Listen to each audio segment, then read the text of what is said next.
session to the rest of the attendees or the person, the speaker who's speaking at the time. If you are joining us by phone this evening, if you at the appropriate times, if you need to raise your hand to be recognized, please use the *9 function. *9 will raise your hand, and it will also toggle and lower your hand as well. So once if you have to speak, please use *9 to raise your hand. Once you've spoken, it's helpful if you use *9 to lower your hand as well, so that way we can make sure we can continue on the list. Also, as I mentioned before, please make sure your microphones are on mute. If you're on phone, *6 serves the same function as the toggle. *6 will mute you, and *6 will unmute you. If you are on phone, if you are being recognized, if you are an attendee and you're being promoted, you will hear prompts, so please make sure you're listening for those. At the appropriate time, use *6 to unmute once you've been added, promoted to the panelists. Okay, so at this time, we are going to go on into item 2, and I just would like to note for the board that item 2 is actually an addition.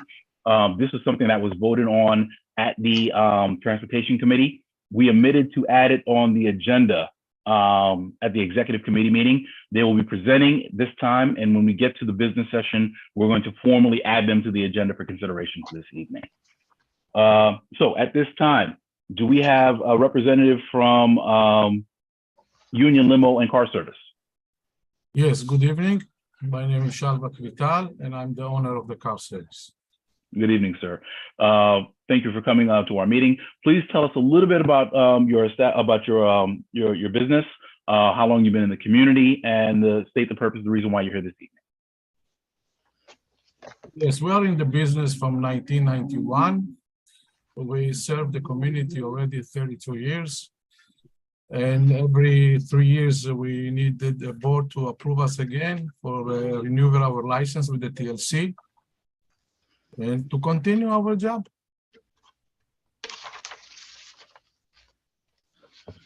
A man of few words, we love it. Again, thank you for coming out this evening. So this proposal was considered by the Transportation Committee and it was voted unanimously to approve their application. We're going to be looking to have them be voted on this evening. At this time, we will take a couple of questions for the applicant. Hi. Please use the raise hand function and we can take the questions.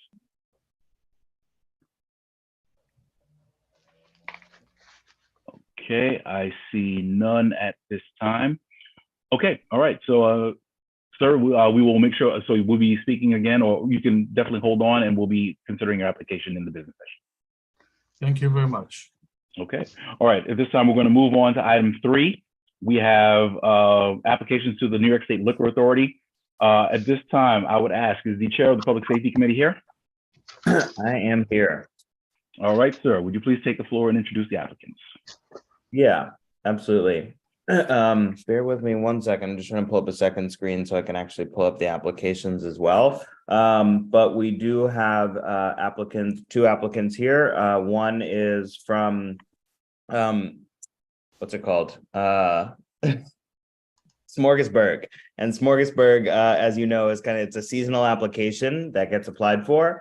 And what happens is that, yep, hello?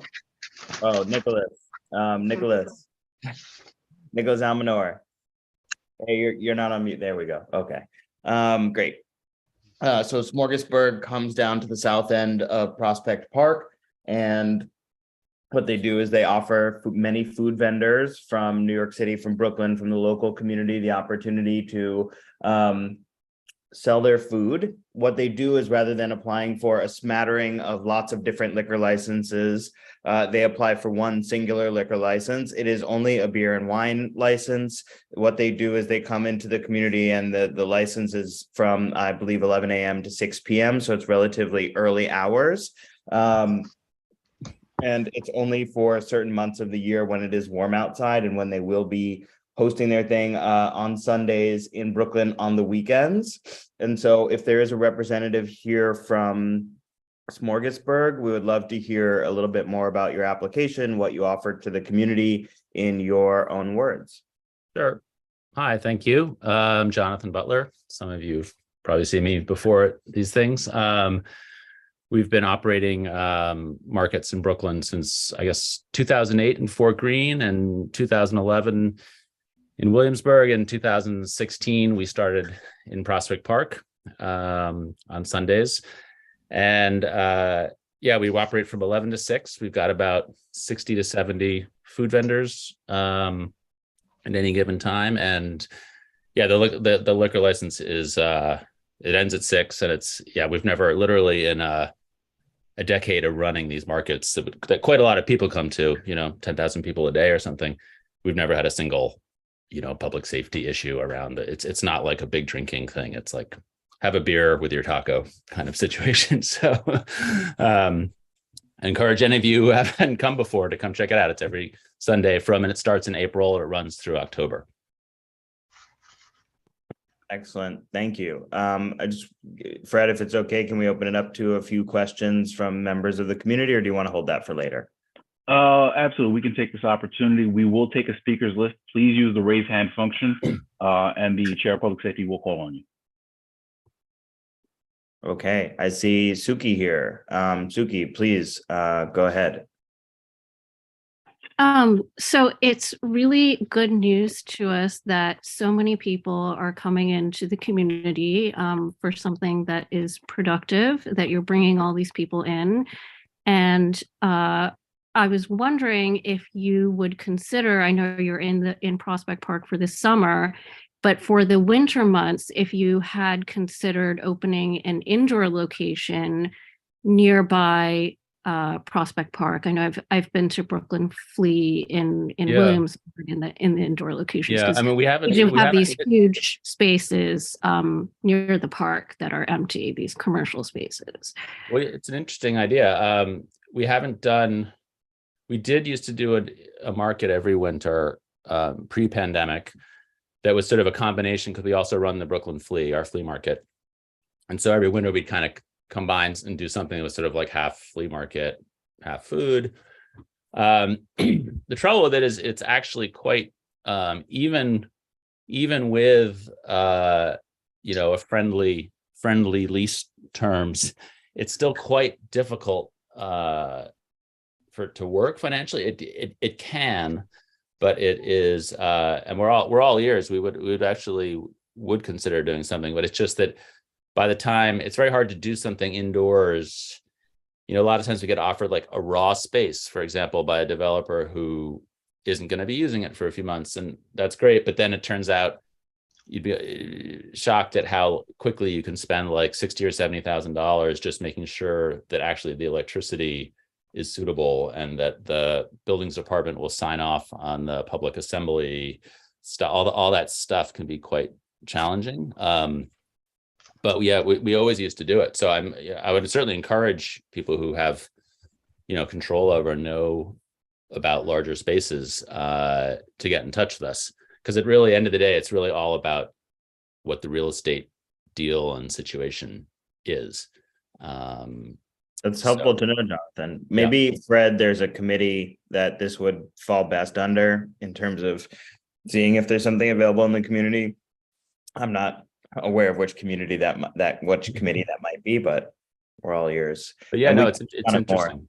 Yeah, and thank you for raising that, Suki. And I think, to the larger point here, we see this as a massive net positive for our community and encourages local businesses. It also brings more people into our community in a way that is super respectful, and gets them in here on the weekends at relatively early hours in the day. There have, for the record, been no public disturbance complaints from NYPD regarding Smorgasburg. Okay, thank you for that. Are there any more questions for the applicant? Please use the raise hand function. We can, the committee chair can recognize you. Okay, I see none. So, Mr. Chair, you can go ahead to the next applicant. All right, thanks very much, Jonathan. Moving on to our second application. That is for a restaurant, which is licensed under Irie Vibes Cafe, which also goes under the name Pasa Pasa Juice Bar. It is located at 404 Rogers Avenue. It is a new application, not a renewal. However, this is a business that has existed for some time and is expanding its operations into including alcohol. We have Representative Michael Campbell here, who is speaking on behalf of the applicant. And Michael, I'm not sure whether the owner of the cafe is also here with us today. She is. Excellent. She's right there. Okay, great. I can't find her on the screen. There's a lot of. Oh, I see. It's under Pasa Pasa Juice Bar. Yes. I see you waving to us. We'd love to give you the opportunity to speak a little bit about your impact in the community. I think my understanding from our last conversation is that the owner has been involved in the community for many years under many different businesses. And just to say a few things about the application, just kind of technical details, is that we have hours from 9 a.m. I believe to 12 a.m. Did you submit a revision? I submitted I changed. So we're going to go from 9 to 8:30, and outdoors is from 9 to 6 or something like that. Okay, great. And just so you know, the outdoor space that Michael is referring to is also just a relatively small, just kind of 2 tables on the sidewalk. It's not one of those situations where they've set up a booth in the street, like so many businesses. And there is no live music. It's kind of just jukebox situation, kind of not electronic music, but you know what I mean? Yeah. And Michael, can you remind me, is this a full liquor license or a partial? We're doing wine and beer. Wine and beer, great. And so with that, I'll turn it over to you and to the owner to say a little bit more. Michael, you can take it, or Pasa Pasa, you are currently on mute. There we go. All right, you're off. You want to go, Shelly? Sure. Hi, I'm Shelly Carvalho, and I'm living in the neighborhood 43 years now. And I had another business on Flatbush Avenue. It was called Veggie Hut. I was there for approximately 8 years. And my father also had a business, Island Boy Juice Company, in the neighborhood. So we have been in the neighborhood for a while doing business. And right now I have Pasa Pasa, and Pasa Pasa offers food, healthier food. And I give a lot of information to the public. People come in and they'll ask me about sickness. So I give them information, but I'd like to include the wine and beer, and have the sidewalk cafe also. Excellent. Thank you so much, Shelly. Michael, was there anything that you wanted to add, or I think we've covered all the bases basically? I think so. I think so as well. There's not much more to add. Great. I will say that, it's the recommendation of our committee to approve both licenses. But we will pause at this point, Fred, if you're okay with it, just to see if there's any questions on the floor. You can use the raised hand function, and I am happy to call on you if you have a question. You took my part. I learned. Warren, you've come off mute. You haven't raised your hand, but I know you to the point now where that is an expression of intent. I apologize. I couldn't, there's a new menu and I couldn't find the raised hand. I pass this restaurant most days. And I think the most important part, when it was being built, I was just so totally impressed on the care that the owners have done in establishing this restaurant. And in my mind, it's just a great addition to the neighborhood. As important, they interact, I believe, with our fresh market, who delivers fresh fruits and vegetables to them after the market closes. So in my mind, this is a win-win. Thank you. Thank you, Warren. Thank you.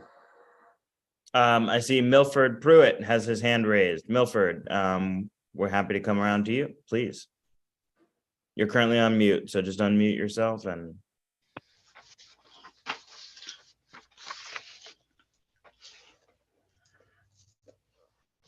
There is no no raised hand symbol on the reactions tonight. Anyway, Mike, how you doing? Mike Campbell. How you doing? Milford, what's going on, buddy? Good to see you, All man. right. I know Mike Campbell from way back. He's one of the hardest working entrepreneurs in the city of New York, and Thank you for saying and that. he said you can knock me down, but you can't knock me out. So I'm glad to see you here, and he's Thanks, a Milford. real asset to the community. Thank you, brother. Thank you. I'm curious. What was the concept again? It's right now, Michelle does, it's a juice bar, healthy food, healthy fruits, healthy juices. She's a tutor. She's a health aide. She's fixing folks. They walk in with issues, she'll give them a remedy, and she has a whole list of teas and stuff to help you feel better. And she's just trying to expand, get this liquor license so she can extend to the night a little bit. Okay, and naturally you're handicap compliant? Yes. We're fully compliant. Okay, all right. Well, I wish you the best of luck, and I hope to stop by. Maybe she got something. We're down the block, Milford. You're on Sterling. Okay. We're down the block. All right. Right on. Nice seeing you again. Thanks, Milford. Good to see you, buddy. All right, right on. If anybody else has any other questions, please feel free to raise your hand. Not, I can pass it back to Fred at this point. And I'll just say from a technical, well, Fred, you can say kind of what happens next, but we'll be voting on this later.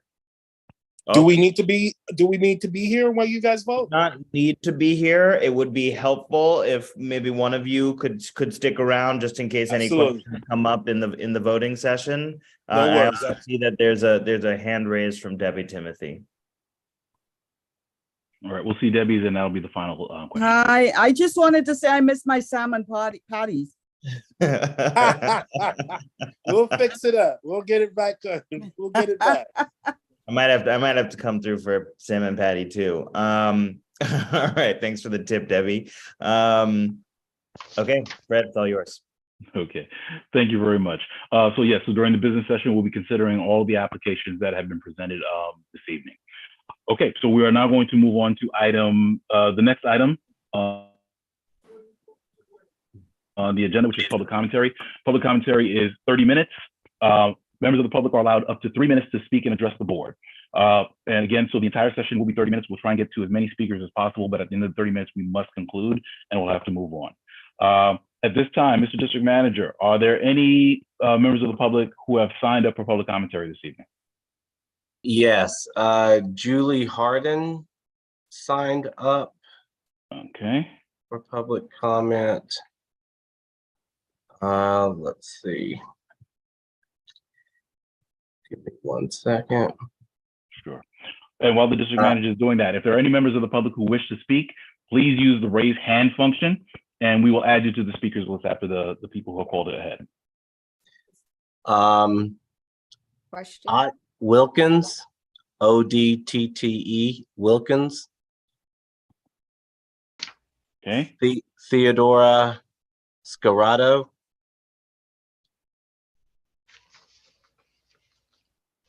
Okay. Dr. Grace Hackett had called in advance or emailed in advance. Who was the other person? Dr. Grace Hackett. Grace Hackett? Okay. Yes, Dr. Grace Hackett. Okay. And after that? All right. No one else had signed up prior. And then Debbie Timothy's hand is raised. I see member Timothy. And then Suki. Debbie took her hand down. Suki's hand is raised though. Okay. I think I see one in the attendees. Yes, that's Dr. Hackett. Oh, that's Dr. Hackett. Okay, thank you. And then okay. Soul's hand is raised as well. Okay. And then we'll see Soul. Okay, all right, we're gonna begin the public commentary period at this time. Okay, so first speaker will be Julie Harden.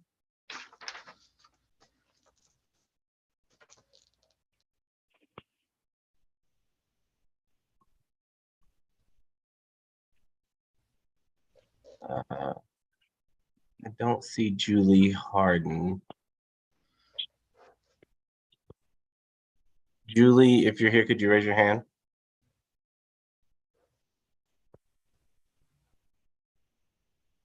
Okay, so when Julie called, she had some people that were substitutes for her if she wasn't able to attend, which would be the next two.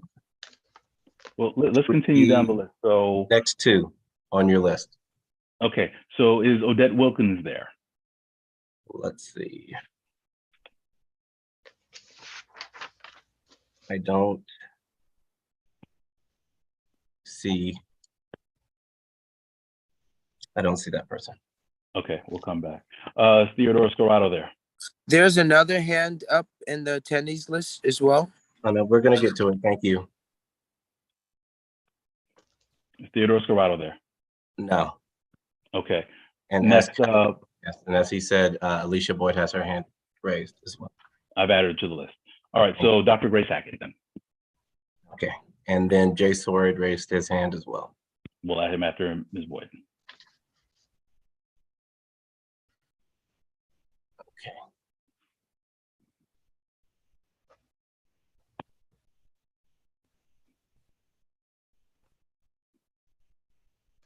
Dr. Hackett should be on. Right. I was asking if you could hear me because it was nothing to show me that it was mute or unmute. Anyhow, thank you very much, Mr. Batiste and the folks from your team for allowing me to speak. I promise to be brief. I was here before. Now, I've been going through this situation for 1 year. It was February 3rd, 2021, when I noticed that my wall was cracked.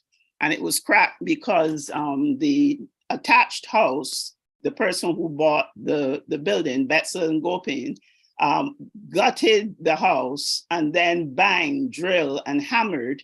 And I don't know why that was done to the party wall, but it came as a crack. Since then, although I appealed to the Department of Buildings and all of those offices, the assemblyman, the the council, Darlene Mealy, and so on, they were still able to sneak, I call it sneaking back into the building and do further damage. So I did not know who to send the pictures to. So I have sent them to Mr. Almonar, and you can see how the crack has evolved into something really atrociously big, to the point whereby I really don't like to go into the room. Anyhow, I talked about how they always come back in, and then I have to be calling Department of Buildings. I've made at least 100, 200 calls to Department of Buildings to no avail. Really, you know, they're still able to work. Right now, there is a full stop order on the door on the street, but on the website, the Department of Buildings, they have partial. I guess I've been lucky that they have not tried to come back in because one, I had the TV news station here, and then two, they've been busy gutting a house across the street. So I just want to know from you, how can you help me? Because you are a community board. I am in the community. I have lived here in this house, owning it for 30 years. I have never had this problem. I have never felt that a total disregard for the humanity of people. So I really want to know, how can you assist me? Because on Thursday, a representative from DOB came and gave myself and my son a violation. That's the fourth violation that I have received. And I have not broken my wall or anybody else's wall. This is the fourth one. And the violation says that there's a failure to maintain the 2-story attached residential masonry walls and wood joists. It was damaged, and they're telling me that I have to repair it under permit, and I must start the work by 4/1/2023. I want to know, how am I going to repair it? I did not break my wall. So can you please tell me how you can help me? You are a community board. Please let me know how you can help me. Good afternoon, Dr. Hackett. This is Dante, the district manager. I emailed you today at 4:20. The email has all of the information. I don't want to divulge all of your whole case in open meeting, but all the information that I received from the Department of Buildings is in that email. You received something that is not a monetary violation. The information that you received, you should be able to take that information to your insurance to file a claim. Now, what I can do is, what I could possibly do is get someone from the Department of Buildings on the line to call you so they can explain that, but it's not a monetary violation. Nevertheless, it's a violation. It's a violation. And by the way, I did try to file a claim with Allstate. They asked me for the information for the attached building, and well, I had it, and I had the guy's number. When I called back, they said that they don't do that. They cannot help me in any way to repair. Okay. So that is what I was told. I did all that. No, Dr. Hackett. I mean, I'm sad that you're coming back to us with the same issue. Dante, if you could reach out and please, so perhaps a phone call might be in order just so we can get everything in a row so you can explain everything through. And if you need to get DOB on there as well, might be helpful to help her get this resolved and quickly. I really would appreciate that. It's a year. I don't sleep in my bedroom. No. And Mr. Artwan, I don't mind if you divulge. I mean, at this point, it is, I don't know if somebody's trying to get me to go. You can divulge whatever. I sleep in the living room on a couch so that I can hear what's going on. No, understood. It's really, Craig, can you also share my contact information with her, please? very, very upsetting. Very, very upsetting that in my retirement years, I will be going through this because someone wants to come and live here. I don't mind, I don't care. But then you have to gut the entire building, and in gutting and hammering and drilling, you're then going to destroy my house. You're building up yours, you're destroying mine. And then I am told that I have to repair it. No. So Dr. Hackett, no, absolutely. But Dante is going to reach out, and our housing committee chair also is going to share her contact information. So we're going to see what we can do to come around you to help get this resolved for you as quickly as possible. Thank you. Thanks, Fred. No, thank you very much, Beverly, for that. Okay. Okay, so I see member Debbie Timothy.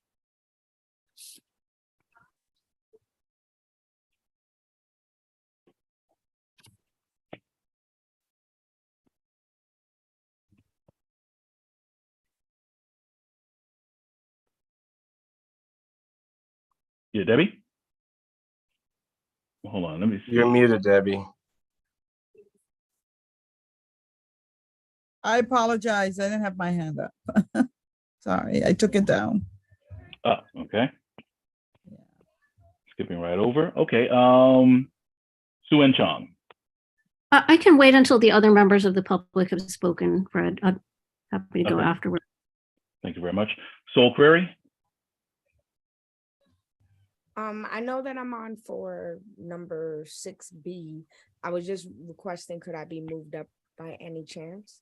That's all. We can discuss that when we get to the business session. Yeah, we can probably make that accommodation. That's fine. Okay. Alicia Boyd. Okay, give me a sec.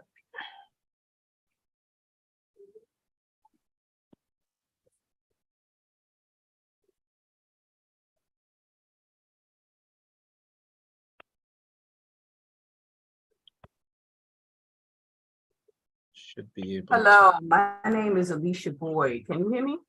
Yes, we can. Yes. Okay, last month I saw what I felt was some of the most abusive and violations of the law that I've ever experienced at CP9. One of the things I think this community board needs to understand is that your major role for the community is to ensure that anything that happens It's fully discussed. Everyone knows about it. The community has input in what they think about it. That's why there's laws in the city which demand that anyone who wants to do certain things in our community must get an approval from a community board. Just like you have all the alcohol applicants come discuss the project, people can ask questions. The same thing happens for letters of recommendation. However, what I saw last month was not only a serious violation of that duty and responsibility of the community board to make sure that they understand all the approvals that are coming here, that they allow the community to understand them, that the community also has questions that they might pose. But I saw Fred single-handedly change a vote. If you look at your Robert Rules of Order, not only is Fred supposed to remain completely neutral, but he's not even allowed to vote unless there's a tie. He is not allowed to open back up after a vote has been cast, to open back up for discussion, only people who want to change their vote to a yes. That was so many violations and so many, the whole concept of voting just went right out the window because of that. Fred, the moment that you hear that Fred has a position on a motion, that he's failed in his duty and responsibility as a chair, because his duty and responsibility is to make sure that he is himself completely neutral, that he has no stake in the game. To stop after a vote has been cast and then reopen for a discussion, but only limit that discussion to people who want to change their vote to a yes, with so many violations you have no understanding. Now, I know a lot of you community board members are new, so I suggest very seriously that you read the Roberts Rules of Order, that you understand the laws, and that you understand what your job is. Your job is to make sure that the community is informed and protected. That things that when you are supposed to make a recommendation for something, that you understand it and that you allow the community to understand it. So that when you were saying yes or no, you were saying yes or no based upon facts. Ms. The Boyd, joining of those I need you to two conclude your pieces, remarks. Your time I has expired. understand that. Fred has been violating the law seriously. You not allowing committee members to be able to speak. You're allowing Fred to push forth bylaws with his name on it. Is completely irregular. And I assure you, and I do not, please do not take this as a threat, take this as a promise. If this continues, a lawsuit will be filed against CB9 because you cannot conduct business like this on behalf of the community, because you're disempowering us by allowing this type of process to happen and not allowing the community and the board members to know what they're doing and not to be influenced by a chair who's supposed to remain neutral at all times. Thank you. Thank you, Ms. Boyd. Okay, we have next on the list, Mr. Sorit, Jay Sorit.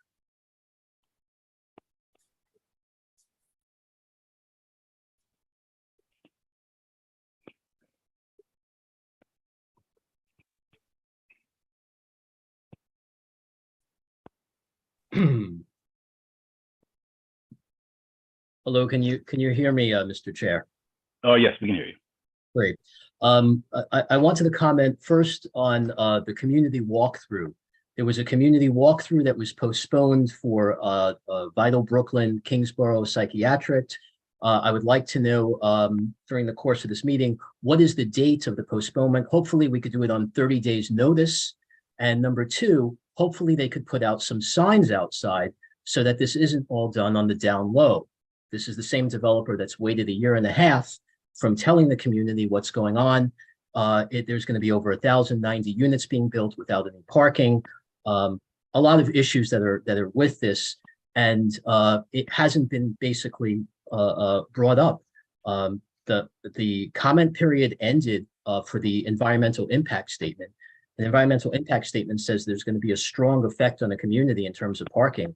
The housing committee curiously canceled their meeting an hour before this February of when the comments were due for Community Board 9. Community Board 17, the housing committee also canceled it. I'm concerned that East Flatbush is out of the loop.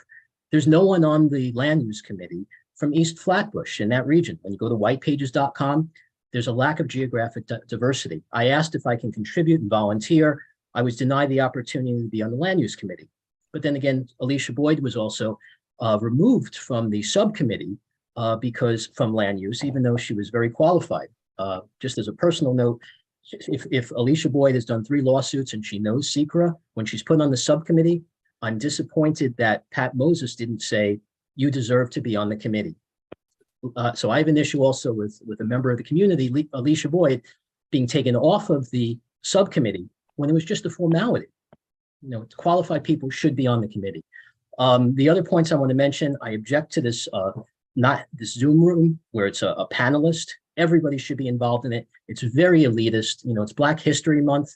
This goes against this whole narrative of everybody being in the same thing. So having a panelist view is not necessary. And there needs to be public input at the bylaws. So anybody who votes on this bylaws amendments, there was no input, there was no questions that were allowed to be put. There was no committee. The reason there wasn't a committee is because there would have been questions that were asked, and the committee chair would have had to discuss it with the public. My comments were not allowed for the bylaws, even though I submitted it. So because there's no bylaws committee, unlike Manhattan 2, 6, and 8, you called it an information session to keep the community out of the loop. Having a general comment period where people could just comment to the board is not enough. Why wasn't this a commit? Why wasn't the bylaws committee called a committee? Why was it called an information center session? And why, when you went to corporate counsel, how come there's no record? Why was it just verbal over the phone? It's very questionable that there's no record of any legal opinion that says that everything is correct. What you said is you verbally spoke to somebody on the phone. It's very questionable that somebody who's Please part of conclude. Okay, it's questionable that somebody who is a former director of New York City Records says, I have no record, and it's just verbal. There has to be a legal piece of paper that says that there's nothing wrong, and we don't have that. So I ask for more public input and for people to abstain and not to vote for the bylaws because it didn't go to a committee and there's no public input. Thank you, Mr. Sword. Let me see. Suki, we have you next. Kyrie, I do see we'll take you after Suki. So I see that we have on our agenda later this evening a number of items like City Bike and the bus lane. I know we've recently discussed things like the 5G towers, open restaurants, the restaurant street sheds. So I guess all of these sort of things, you can view them in a few different ways. Maybe you see them as transportation issues or small business issues. Maybe you can view them from an equity standpoint, like some people are saying, or from the standpoint of revenue to the city or whatever. But I just wanted to share my perspective from a land use perspective. I think all of these issues are about how we use limited space, curb space, street space, sidewalk space. They're limited. And just, you know, one very simple thing that I like to keep in mind is something that my middle school principal told us every day, twice a day, for 4 years, which is there's the time and a place for everything. The land use term for this is best and highest use. It doesn't necessarily mean most profitable. It means most suitable given the type of activity and the particular characteristics of the land. So that's just something, you know, like kind of a common thread that I'm seeing. And, you know, just wanted to suggest that we keep this kind of thing in mind as we look at all of these issues. So, for example, you know, I've seen people saying things like, well, why can't I store a box in the curb, in the street? Well, maybe that's because anything that's not nailed down in New York City would get stolen, right? But with a car, it's a lot easier to steal it, right? It can that thing be moved? Because if it cannot be moved, then you're reserving it permanently for yourself. Is there a higher price to be paid for that? If a restaurant is able to expand its space into curb space, into street space, can we use the empty commercial space around the corner or next door to park a car? Or can we park cars on extra wide sidewalks? That's something that CB9 has called out outside of the 71st precinct, where apparently there are police cars parked on the sidewalk. So all of these sort of considerations come into mind when we think about what is the particularly suitable use of certain types of space. It doesn't mean that there aren't spaces that should be used for all of these types of activities, but that's kind of my perspective coming from land use. That's just what I wanted to say. Okay, thank you for that. I did see Kyrie. Did you want to do public commentary? Yes. Okay, before you start, hold on 1 second, just a quick housekeeping. If there's anyone else who wishes to do public commentary, please use the raise hand function so we can add you to the speakers list. Also at this time, I would ask if there are any, hold on, I saw one. Okay, yes, we'll come back. There's a couple we have to come back for, thank you. All right, let's complete this first. I would ask all those public officials, if you are here, or representatives of officials, please get ready. We're going to ask you to raise your hand so we can recognize you for acknowledgments immediately following public commentary. All right, Kyrie, I apologize. Go ahead. You have the floor.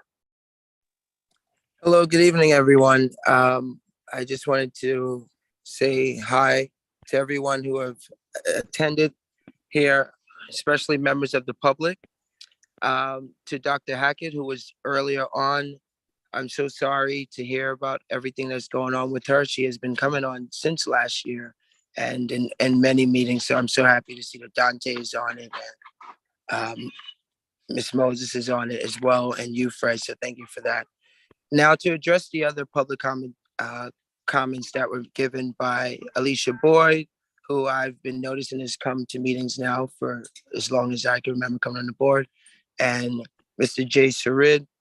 I hear them, and I almost want to say, because I remember very vividly last month's meeting when I was trying to pose a motion, to speak on behalf of saying maybe we should have from the voting process.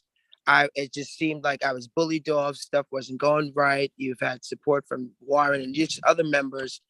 And, another issue that I just wanted to make clear was that we are the voice of the public, and we all are members of the public, and we are supposed to be representation and representatives of everyone in our community.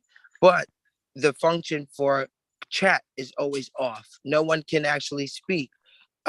Everyone's voice from the public is limited because they weren't able to submit their commentary in the email chains and everything else.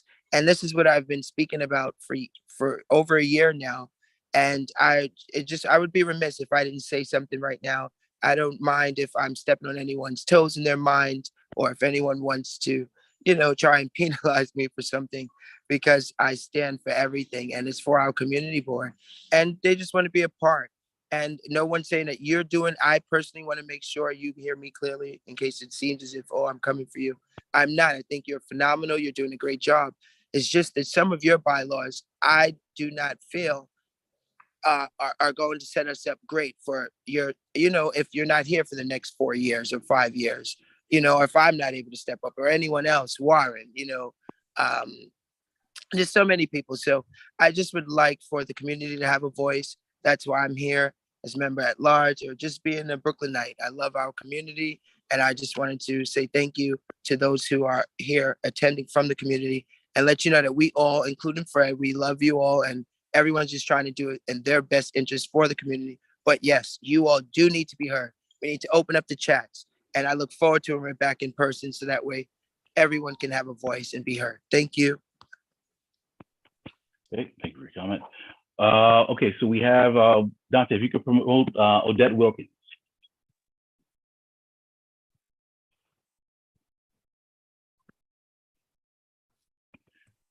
Ms. Westerdahl, did you wish to do public commentary? I see your hand. Sure. Okay, so we will see you after Ms. Wilkins. Well, hold on, I'll add you to the list. There were a couple of people we had skipped over. If they're not here, then we'll get to you right after that. Okay, I'm sorry, I was just being elevated to a panelist as you were calling me. Yep, you have the floor right now, Ms. Wilkins. Okay, thank you so much. Good evening. I'm Odette Wilkins, and thank you very much for having me. I'm President and General Counsel of Wired Broadband, a nonprofit focusing on safe technology for the public. I'm also a technology attorney and have been for over 20 years. So I know a lot about the benefits of technology and the risks. And there are many risks associated with wireless radiation, and particularly with the Link 5G cell towers. Community boards around the city have been saying that they do not need them and they do not want them. They have been disapproving them, and they've been passing resolutions for moratoria. And their concerns are aesthetics, ill placement in historic districts, lack of privacy and security, rat infestations on existing Link NYC kiosks, and health issues related to exposure to wireless radiation. Our recommendation is that your board either disapprove or declare a moratorium, as other boards have done. There are 8 boards that have already done that, and more are going to be are doing that tonight actually, and next month. So and if you and you can also ask for an extension of time in order to consider the polls. I believe there are going to be 6 polls that is listed on the data set on the internet. And your time to have commented on it is past due. So even if it's past due, it would be good to ask for them for an extension so that you can consider this and we can give a full presentation on the issue. Now, there are many studies regarding the health hazards, and actually the FCC emission limits that purport to be safety guidelines were essentially discredited by a federal appellate court that told the FCC to go back to the drawing board and review all of the 11,000 pages of scientific evidence showing harm below the FCC limits. So there's a lot of scientific information. Also, the fact that these are electrical installations and they can catch on fire. So they can also be placed as close as 10.6 feet to a structure. So that means that you have a 3-foot cell tower, a 3-story cell tower that can, if it structurally is failing, can crash into someone's home, crash into a school, crash onto the sidewalk. They're only giving a 10-foot allowance when the cell tower itself is 3 stories high. So you have to have at least a fall zone of 3 stories around the area. There are many community boards who are opposing this, and I would be happy to give a presentation and to also bring 1 or 2 other experts in order to discuss this further. And I appreciate your time. Okay, thank you very much, Ms. Wilkins. So absolutely, if you can give your contact to the community board office, if we don't have it already, and we can probably refer that to one of our committees, so that way, you know, the additional conversations can be had. Thank you so much. Okay, thank you. All right, we're almost concluded. We can take one last comment. Ms. Westerdahl, we'll see yours, and then we're going to conclude. Hi. 2 things. First, after what I heard from Kari and Alicia and Jay, I echo that we need to include the public in our meetings. We need to include them. We need to see their faces, and they need to see ours. They cannot see who is in our meeting unless our camera is turned on. So they can only see 1, 2, 3, 4, 5, 6 people, maybe 7 right now. They can't see who's here. Our public deserves to know who is in the meeting, who is attending, who is listening to them. And they need to know that we love them and that we care about them, because that's what we're here for. We're here to represent our community. Okay, that's one. The second thing is, I'd like to, if Odette is still here, people from her group regarding the 5G towers came to the executive board meeting in February. I did write to the board and I did request that I and my community members, I included several community members that are concerned about those 5G towers, Link NYC, very concerned. And we've been expressing that to the community board and elsewhere, and we have not had a response. Our community board had no hearings. Our community board gave us no notice. I mean, how did that happen? I have two of those towers very close to my house, and my block association, people in my block association brought that to the attention of the board some time ago, months and months ago, and it was basically ignored. And they are quite upset about that. There's one, as I brought it before in this meetings, there's one on Empire and Bedford on a corner, and there's one very close to some housing on Montgomery and Bedford.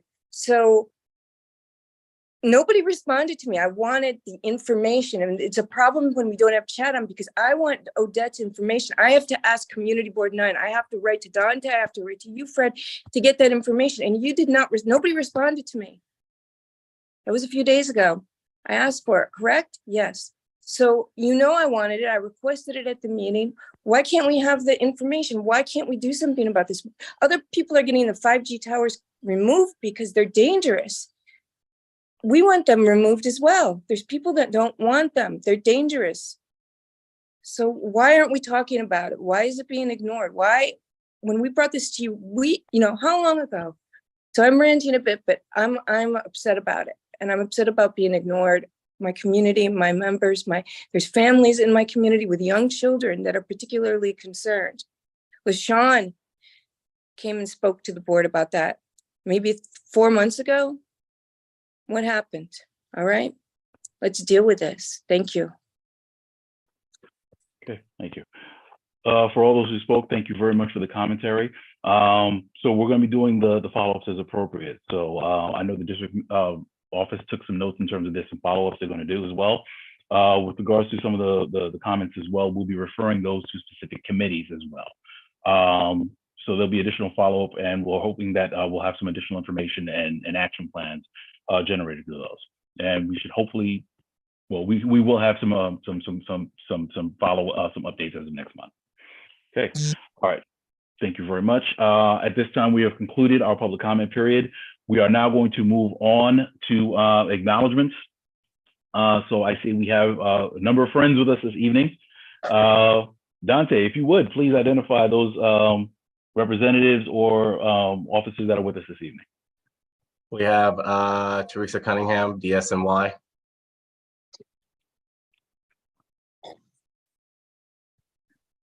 Good evening, everyone. I will be brief, but I just wanted to bring you greetings from the Department of Sanitation. I am with the Community Affairs Office, and I also wanted just to make sure that everyone was aware that our set out laws are going to be changing as of April 1st. Well, they technically have already been changed, but effective April 1st, we will be, monitoring to ensure that people are adhering to the new rules, which essentially say that if you are going to put your garbage out in a containerized bin, so in a 55-gallon container or smaller, you can do that after 6 p.m.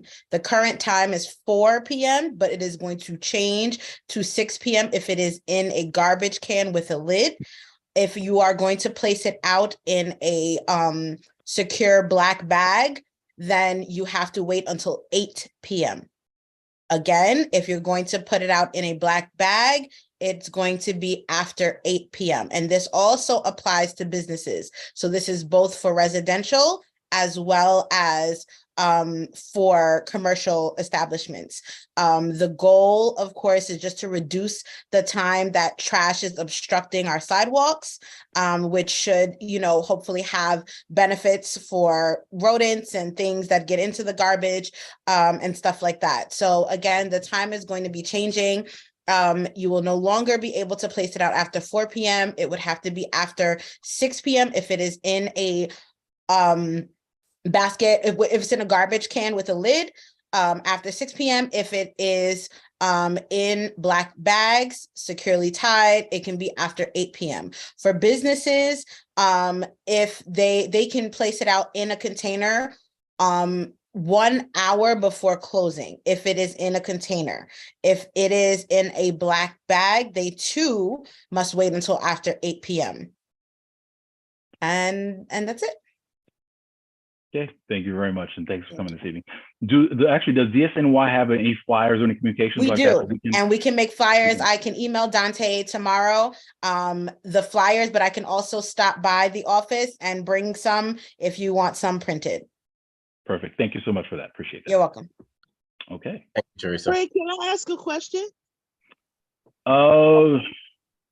Typically, we don't do questions. Very briefly, one quick one, very quick. So residential multiple family dwellings, DSNY, how does that work when staff leaves at 4? They still would be subject to the same. As of right now, there are no exceptions. So it still would apply. At this moment, it would still apply. How does that work? That's what I'm asking. Staff leaves at 4, garbage can't go out until 6. Staff doesn't come in till 8 the next day. How does that work? They get a ticket. Right. I would not be able to answer that, ma'am. Yeah. I'm informing you of what the rule is going to be. Yeah, property owners my guess is property owners are going to have to take care of that and address that operationally. But if there are questions, if there are property owners who have questions, we have Ms. Cunningham here, so they can always forward those to the office, or we can connect you with Ms. Cunningham, who might be able to assist with that. Okay. All right. All right. Thank you very much, Ms. Cunningham. Okay, Dante, who we have? Taekwon Coleman, Councilmember Joseph. Good evening, everyone. Taekwon Coleman here, Chief of Staff to the council member. I just want to say great to see you all again. I just want to point out that we have a fire safety town hall tomorrow with many of the members' state and city counterparts at Lenox Road Baptist Church from 6 to, excuse me, it's not tomorrow, it's March 2nd, from 6 to 8.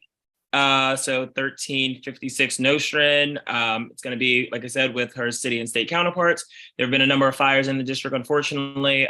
So we want it to be as responsive as possible. As always, we're available 718-287-8762. My direct number is 929-496-6341. Thank you. Thanks, Ms. Coleman. Good seeing you.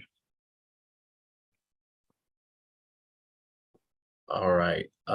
We have Camille, Senator Myri's office.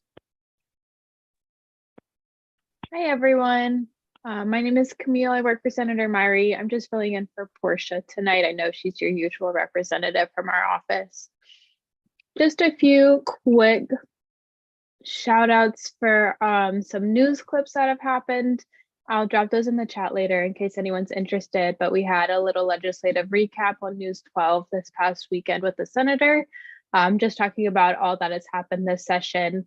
A few bills he highlighted are our winter evictions moratorium, the clean slate, good cause, and our NYCHA utilities bill, which moved to a new committee today. We also had a Gothamist article on the NYCHA utilities bill that will just help speed up any repairs that need to be done on gas and electric utilities in NYCHA buildings. And lastly, we were on David Lombardo's podcast, The Capitol Press Room, talking about our Black Future Month program. So again, I'll drop all the links in the chat for those. We held our State of the District this past Sunday at Medgar Evers College. We had performances by Tropical Fete, Brooklyn Conservatory of Music, Theater of the Oppressed, PS 161 and MS 61. That will be going up on our YouTube channel later this week if you missed it and want a chance to see the senator's remarks. And lastly, our office is always open for constituent services. We do only take constituents by appointment only. You can always call and make those appointments. We're open Monday through Thursday for those. We also now have a caseworker from Churches United for Fair Housing in our office every Wednesday to help constituents find and apply for affordable housing, and to help assist with any landlord and tenant issues. I'll drop all the information for our office contacts in the chat as well. Thank you. Well, yeah, unfortunately, we don't have a chat, but Oh, any never mind. information you have, no, but any information you have, please make sure you get that to a district office, to Dante and me in college, and we put those out as part of our weekly community blast as well. Great, will do. Right. Thank And if you. there's anyone on who would like to get those will be available through the district office as well. And do you have a contact office for Senator Myrie? You can just give out really quickly, or? Yes, you can reach our office at 718-284-4700. That's our district office phone. Okay, and thank you for joining us this evening. Okay, next we have Deme, Councilmember Hudson. Hi, everyone. My name is Demi Brown. I am the manager of services for Councilmember Crystal Hudson. I'm here to just introduce myself as the new liaison for our office and CV9. And yeah, I wanted to let y'all know that we're going to have a constituent service hour March 14th at the Central Brooklyn Central Branch Public Library. And so you all can stop by between 4 and 8 to meet the constituent service team. I also wanted to let you know to save the date for March 19th, I believe. We're going to be having coffee with Crystal, and that's a chance for everyone to come and meet the council member and ask her questions. If you want to reach our office, our number is 718-260-9191. Thank you. Okay, thank you for joining us this evening. All right, next we have Mr. Ellie Slavin, Congresswoman Yvette Clarke's office. Good evening, everybody. My name is Ellie Slavin. I'm community liaison for Congresswoman Yvette Clarke, members, of course, in DC. We are open for business. We're at 222 Lenox Road. That's between Rogers and Nostrand. Our number is 718-287-1142. I'm not going to keep you on the meeting with events. We have a website, clark.house.gov. There's a lot of information of what's going on in DC, committees she's on, new committees, past committees. We're very busy in the office with passports, immigration, Social Security, IRS issues, and veterans issues. So please, if yourselves or anybody, feel free to call us. We're at 718-287-1142. And I wish you all a good evening. Thank you so much for joining us again, as usual, Mr. Slavin. Dante, yes. All right, we have Karen from Assemblymember Saffron Forrest's office. Good evening, everyone. It's great to be here. Justin Freeman from our office is usually here, but he's out this week. So I just have a few quick announcements for everyone. First, I wanted to share that our office will be doing 2 free tax prep clinics in collaboration with Grow Brooklyn. So those will be on March 13th and March 23rd, and you can come to our office at 55 Hanson Place. It's the Shirley Chisholm office building, and there will be tax specialists there who will help you do your taxes for free. Secondly, we're also going to be hosting a housing clinic with Mobilization for Justice. So if there are any people who need help with housing issues, eviction, housing search, other tenant issues, we will be hosting that clinic on Wednesday, March 15th, also at our district office. Some of you guys may already know this, but there is a new proposal to redistrict the assembly lines because of last year's court case. It's a little bit complicated, but I'll share all of this with Dante so it goes out in the email. But tomorrow is actually the last day for anyone who wants to submit testimony regarding the redistricting, and it does affect Community Board 9 slightly. It would put some of the parts of Assembly District 57 that used to be part of the district back in. So if you're interested in learning more about that, you can visit the website www.nyirc.gov to learn more.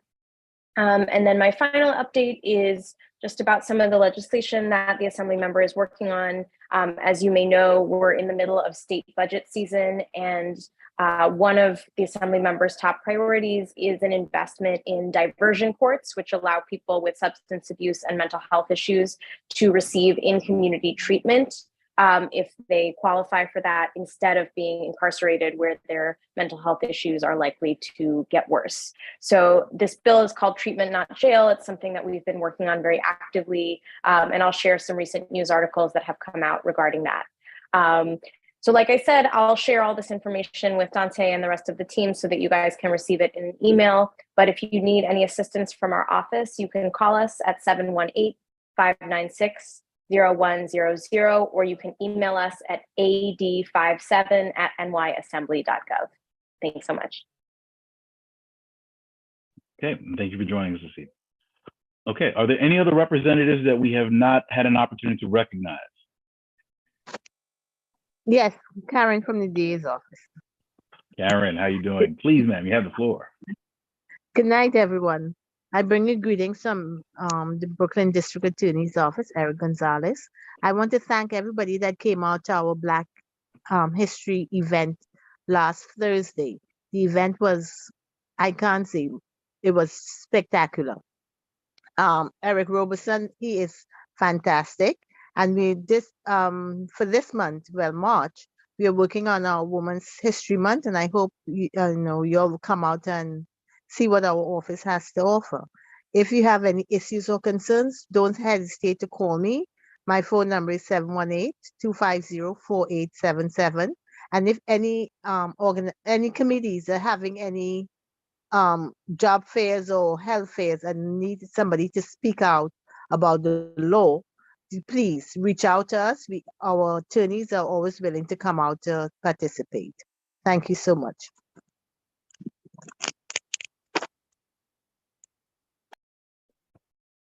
Okay, thank you very much for that. Okay, I think we've exhausted the list of representatives. I want to thank all the representatives from all the offices who have been here. We thank you for all your partnership and service, and we continue to look forward to working with you as we address a number of issues in the district and in the community. Okay, so at this time, we have completed our public session. We are now going to go into the business session for this evening. At this time, I would ask Madam Secretary, can you call the roll?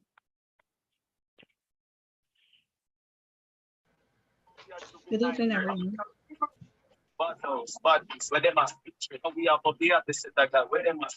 Okay, and again, I would remind all board members, please make sure you're watching your mics. Keep them muted if you are not speaking. But listen up for your names, please. Kyrie Ali. Here.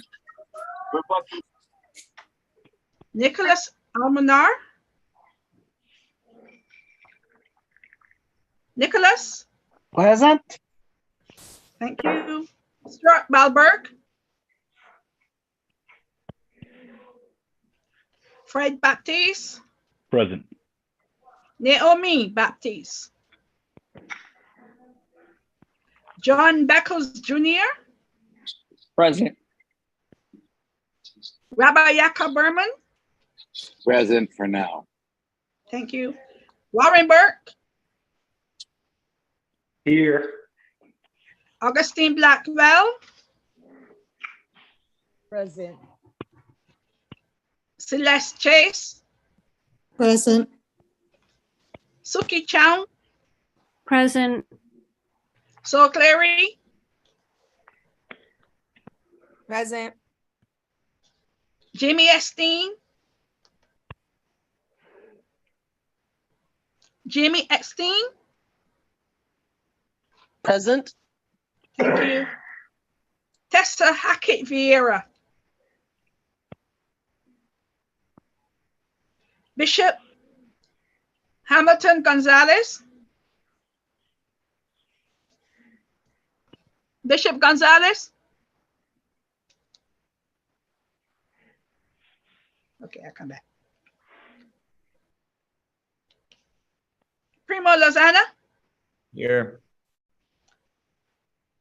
Mina Lagote.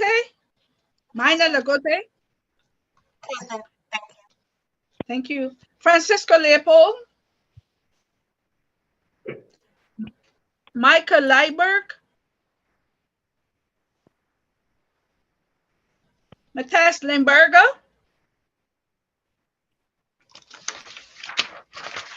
Courtney Lozal. Present. Courtney. Thank you. Christian Lubo. Here. Letrin Mavina. Present. Thank you. Erin Magazurski. Patricia Moses. Here. Beverly Newsom. Here. Yankee Pearson.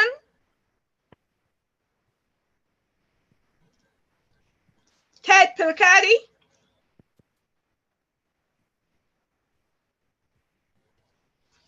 Milford Pewitt. Mr. Pewitt. Okay, I can see you. Here. Thank you. Thank you. Unella Rompari. Here. Thank you. Dexter Roberts.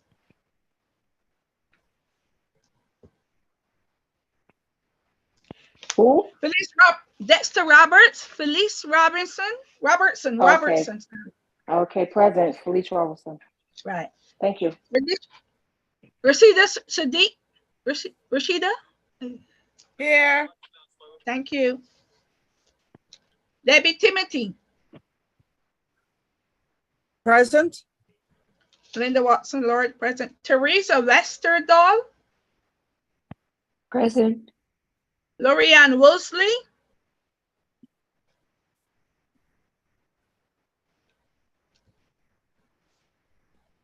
Could I run back through those that didn't answer? If you could, please. Thank you. Okay. Stuart Balberg. Naomi Baptiste. Hi, this is Pearson. I think I missed my name before. Yankee Pearson. Yes. Where do we go? Okay, I got you. Thank you. Oh, okay. Bishop Gonzalez. Present. Thank you. You're welcome. Tessa Hackett Vieira. Francisco Leopold. Michael Leiberg. Matthias Limburger. Erin Mazurski. Actually, she should be excused. Mazurski is excused. Okay, thank you. Ted Picati. Dexter Roberts. And Lorianne Wolseley. Mr. Chair, we've got 27 present. Okay, 27 Out present. of a quorum. Yeah, out of a list of 38 people. Okay, 27 present. We have a quorum. Okay, so at this time, actually, before we continue on, I would like to offer these following amendments to the agenda for this evening. If we can, if we Hold on a minute. Don't go so fast. Let me grab my agenda. Absolutely. Okay, I'm listening now. I'm good to go. All right. First one would be to add the treasurer's report after the district office report. Okay, so that becomes number 5. Correct. Mhm. Second item would be to add to the agenda the base license renewal for Union Limo, as that was not added at the executive committee, so this is just to formally add it to the agenda. But that's on this agenda. On the It is, 6th, but we didn't vote on it. Yeah, we Okay. published it, but it wasn't what was approved by the exec, which is the reason why I want the board to adopt it. Thank you. No, thank you for that. And let me see, I think for the voting session, we have for youth services, I believe the chair wanted to move her item up. So we move it from B to A. We'll consider that first. We'll just switch the order and then we'll continue Okay. from there. Okay. Thank you. Agenda corrected. So those are the proposed changes to the agenda for this evening. Are there any objections to the proposed changes? Can we consider adopted by common consent? Any objections? Okay, hearing no objections, the agenda is adopted by common consent as amended. Okay, so we're going to go on to item 2, the approval of the January 23 general board meeting minutes. The minutes have been provided to all the board members. Are there any questions, or are there any amendment? Are there any changes that need to be made to the minutes?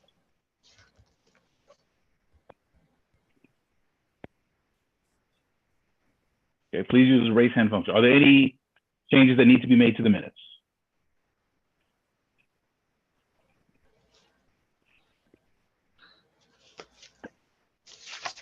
Okay, hearing none, is there any objection to approving the minutes via common consent? Hearing no objections, the minutes are approved by common consent. We are now going to move on to committee reports. The committee reports have been distributed to the board. At this time, I would ask, all of those are for information purposes only. Those items that have action items are listed as part of the voting session. So at this time, I would ask only reports from chairs who have urgent business or announcements they need to make. And please keep any reports less than 1 minute, please. Are there any chairs who need to make a report at this time or announcement?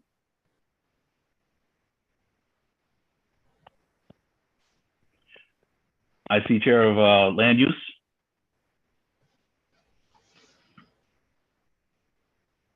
Ms. Moses, you have the floor.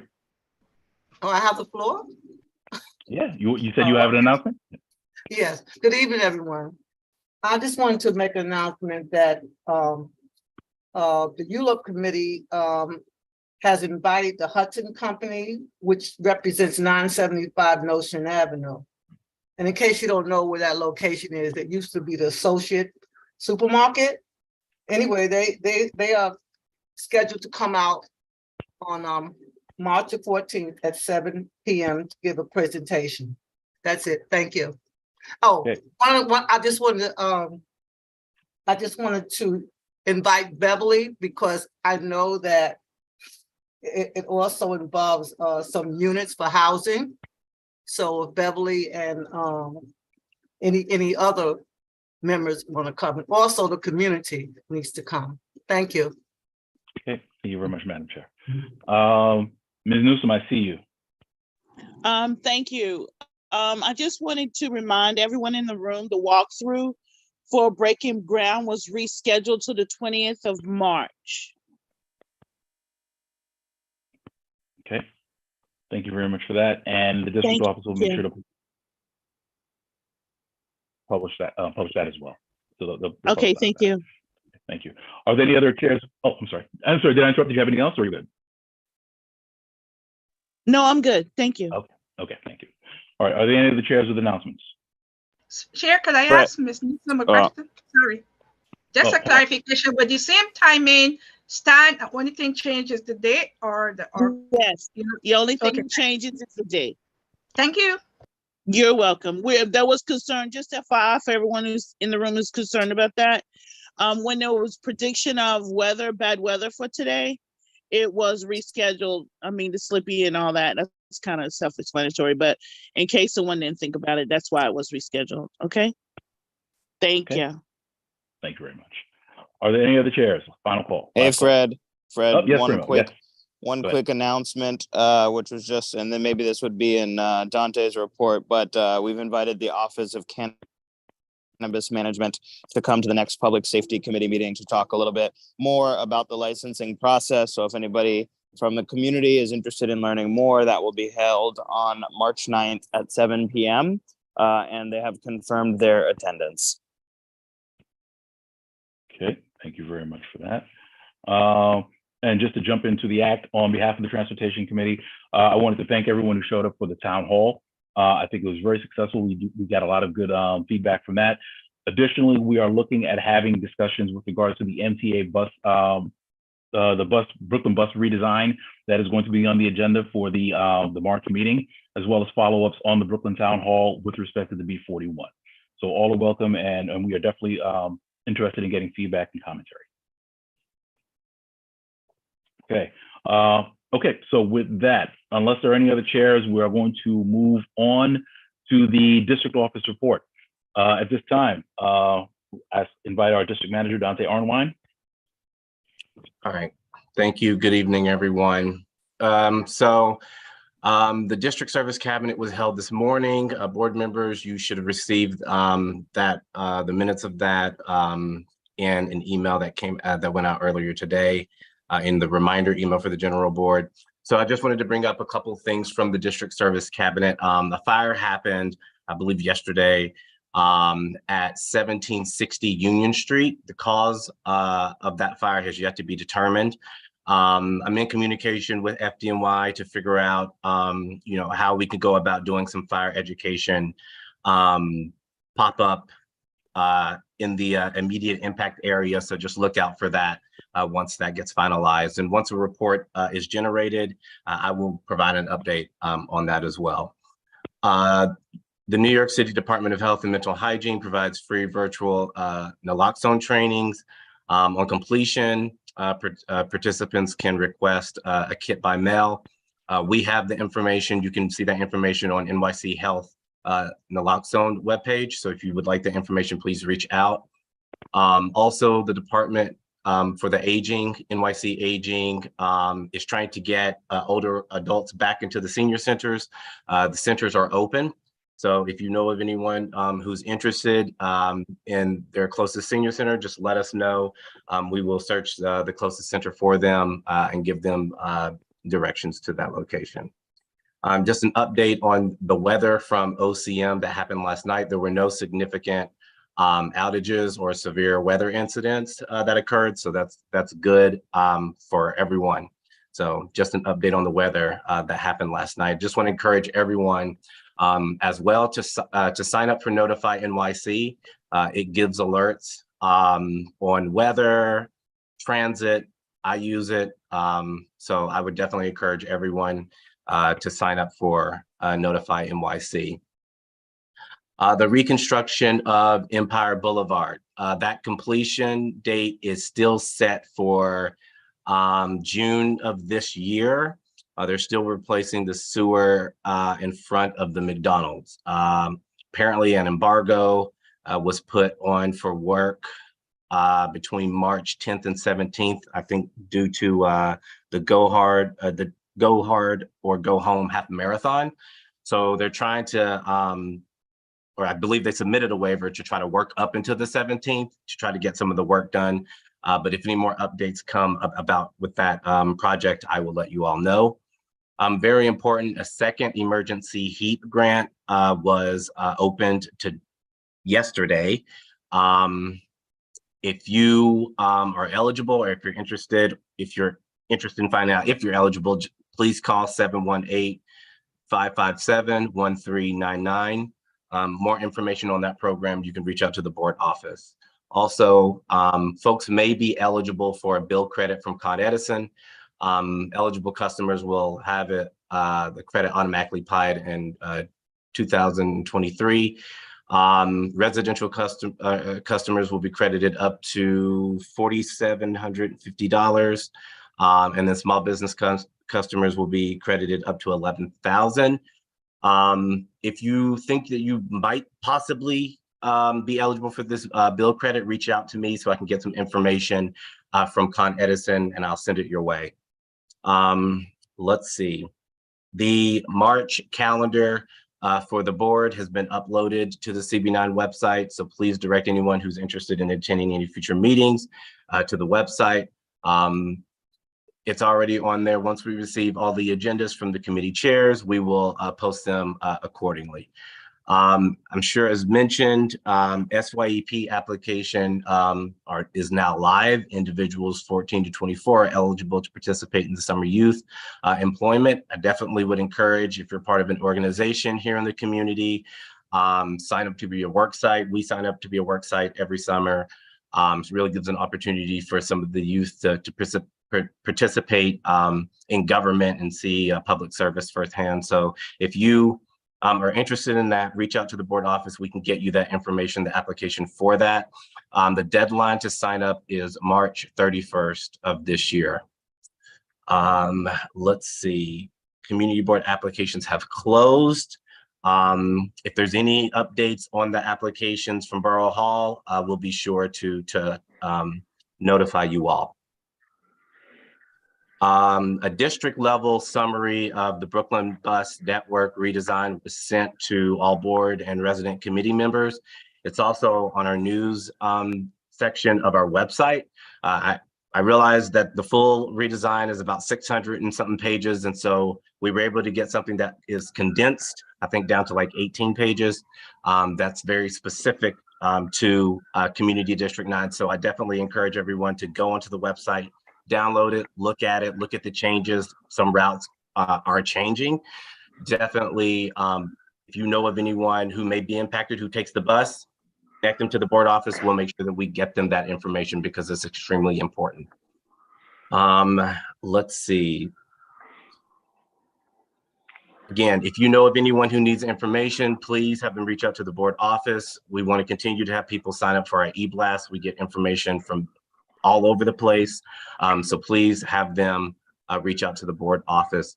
I am still working on getting an update regarding the Shirley Chisholm monument that was supposed to be erected at Ocean and Parkside Avenue. That announcement, I believe, was back in late 2018. I'm trying to nail down exactly which agency has this capital project. Once I have that information, I'll report back. The board office will be holding bi-monthly pop-ups with HPD mobile units starting in April of this year. The dates and locations will follow. So we're very fortunate to have something that's very routine. We're going to try to do it all across the district. We realize that we have a lot of large facilities and buildings in our district, and so we're going to try to be extremely strategic working with HPD to get these resources out and across the district. We also have a free tax prep with the Department of Consumer Worker Protection coming up on March 30th of this year. That information, the login information, is already on our website. If you know of anyone who would need that information, please direct them to our website or direct them to the board office if they need any more information. I do know that this has been a topic of discussion in a couple of community boards, definitely our own. The City Bike placements. As of right now, we're taking feedback on those placements and forwarding it to the Department of Transportation. The City Bike feedback survey is actually online. You can go on there. It's still active. You can put in where that location of the City Bike station is that you likely don't like, and then also suggest a new location for it. So I definitely want to encourage folks, if you are hearing about any City Bike stations that are problematic, please go onto that City Bike survey and fill that information out. Also, this is extremely important. I don't believe that the chair for Health and Social Services is on, so I'm just going to make the announcement. We were able to get confirmed representatives from the Department of Homeless Services to come to the Health and Social Services Committee meeting this coming Thursday. As you may or may not know, a shelter was placed, a shelter site was placed in our district on Parkside Avenue. We requested for DHS to come before the committee and give a presentation. So they're going to come to the committee this Thursday. If you're able to come out, or if you have any questions that you have, send them to the board office prior, and I will send them over to DHS. So maybe they can get the information prior to coming to the committee meeting. But we were able to get them confirmed, and now they're going to show and give a presentation on that site. So again, if you know of anyone who may be impacted by this, have them reach out to the board office. We'll make sure that we get them the committee information, committee meeting information login. And again, if you have any questions yourself, if you can't make it to the committee meeting, reach out to the board office tomorrow or prior to the meeting. And hopefully I can shoot those over to DHS and they can have answers when they show to the committee meeting. Okay, with that, that's it. Okay, thank you very much for the report. We will take a few questions for the district manager. Please use the raise hand function and we will create a speakers list. I see Mr. Pruitt. And Ed Warren. All right. I'm and sorry, who Warren. did you see first? Who did you see I first? see Mr. Pruitt and then Warren. Okay, we'll take that. The raised hand function isn't working on my computer for some odd reason. Same here. Okay. You guys broke them? Yeah, we're roommates. Go ahead. Oh, okay. Yeah, Dante, can you describe physically any of the details about that shelter that's going up on Parkside? Like how many rooms is it? How many people will it house? Will it be single sex or family oriented, or is it for? Can you describe any of the details about it? Let's see. I believe that it is for stabilization beds. Give me 1 second.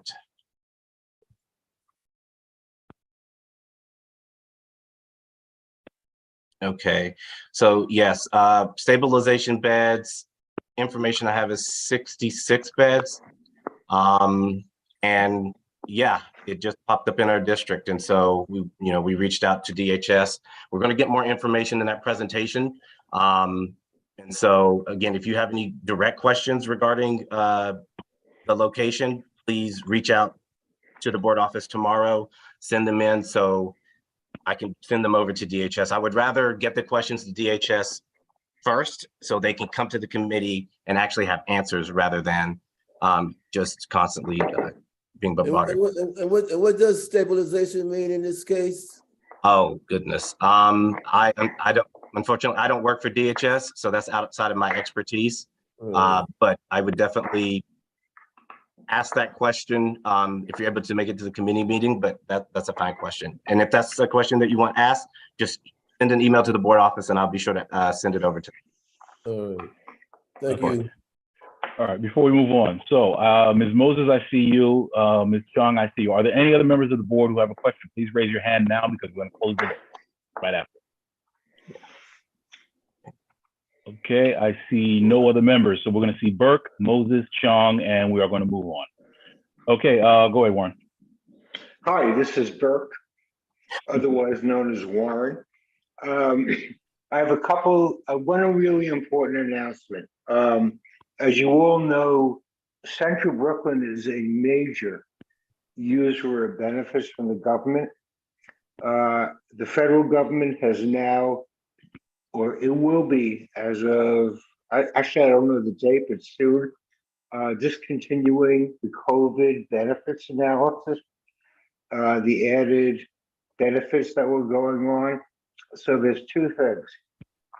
If you receive Medicaid during the COVID period, expect a review of your case because that's what they're doing. I've had a number of calls of people who are losing their Medicaid based on the federal government's cancellation. And that leads into our local benefits, a SNAP. There was an additional benefit of $95 per month, and that is being, stopped. In addition to that, one of the people I'm advocating for have received a notice that their SNAP benefits have been canceled. So you got to really watch for that. If you do have issues or comments, contact the board office and I'll be happy to take a look at that. Thank you. Okay, thank you, Warren. Ms. Moses. Yes. Again, good evening. This is what, in terms of communication, I would like the information to be sent out to board members. In other words, if there is going to be a presentation or something, it still should be sent to the board members. And I understand you posted, but that's not really good enough. We are used to getting like something that tells us in advance about what's going to happen for presentations. And second of all, I'm not exactly sure how the information comes out to us because there are times that I have sent things in for answers into the district office, and I don't get an answer unless I follow up myself. So I just think that the written communication really needs to be improved. And just like a Parkside, only the first time I heard about Parkside, well, it was brought up, and I'm like, and I live like a hop, skip, and a jump from where you're talking about. And I had no clue until it was brought up. And so things like that, I think, should be sent out to an entire board so that we can take a look at it. And second of all, with our elected officials, everybody comes to the board and say that we are only advisors. And I think that once again, and again, Dante, I'm not saying it's your fault or anybody's fault, but I'm really concerned that the elected officials are not coming to certain meetings, especially like in terms of ULUP. Like right now, we're getting ready to do, something that deals with 975 Nostrand Avenue. And in my opinion, we're the elected officials. These are the people that we vote in. So again, Dante, I would like you to reach out to them. So at least invite them to the meeting that's coming up on the 14th. But again, I would like to see better communication from the district office in writing. Thank you. Okay. Thank you for that. I think one of the things I would ask is for all the chairs, especially, as you know that, as you're making your agendas, if you know that you're having guest speakers or people of note that we would definitely want people to know, please make sure that you highlight that instead of just sending just an agenda, to make sure that you also highlight that there is a particular person who is coming that may be of note, because we can send that as a separate flyer as well. So it's not just the text agenda, but you can also get a flyer saying that X person from wherever organization is going to be there, so that way the community will have an opportunity to ask questions. But definitely, I know Dante and the team will take that back in terms of how do we spotlight, especially when we have those kinds of people here. I would also say that just from conversations we've had internally in terms of myself with the office as well, it's probably more difficult to have the expectation that elected officials will show up for every single board meeting. Just because we have our general board meeting, we have the executive committee meeting, plus we have 10 committee meetings as well. So to say that you're going to have a representative come to all 10 of them may not be something we can do, but particularly if you have a matter that you want to have a representative there, please make sure you let the district office know that as well, so we can try and make sure we get on calendars as necessary and appropriate. But Fred, that's not what I'm saying. What I'm saying is, like right now, there is something that's happening in the community with 975. And to me, there should be an elected official showing up. Because we want to know where they stand also. Let them come and listen too. That was my point. And I think that for meetings like that, we can reach out for them. There should be a representative there. Yes, but that's the point I'm saying. If that's something that you would like to have at that specific meeting, absolutely, and we can make sure we make the outreach. But I think we're on the same page. We're on the same page. Okay, Suki, and then we're moving on to the agenda. Yeah, again, in regards to communication, and I'm not saying this is you, Dante, but when did you first receive written notice about the shelter at Parkside Avenue? Because I believe DHS is required to give communities 30 days notice. So when is this going to open? Is it already open? Yeah. How are you notified? Yeah, let me look through my email. I'm sure it's via email. So let me look through it, okay? Okay. And then the second thing is citing and franchises are supposed to go through the ULURP committee. That's what the borough president's office told us a couple months ago. So things like the 5G towers, those were actually a franchise. We don't have a committee that's designated to deal with DOITT issues. That could have gone through the ULURP committee. Citing of city facilities, I don't know homeless shelters specifically, but in general, all these kinds of facilities, that's supposed to go through the ULURP committee. So these things I agree with Pat, the notice should be sent out to all board members, but it should also be coming before our committees with the proper notice. Because like now that you're saying it's 66 units, the address that I know of, it's on the corner of Parkside Court. That building was converted from Class A dwelling units to 19 SRO units, meaning 19 single rooms. How could you possibly hold 66 beds? That's, beds you and know, units are two different things. 66 beds. right. So they're going to put 3 beds per SRO room. That's quite concerning. So I think that's the reason that these things should be going through committee, right?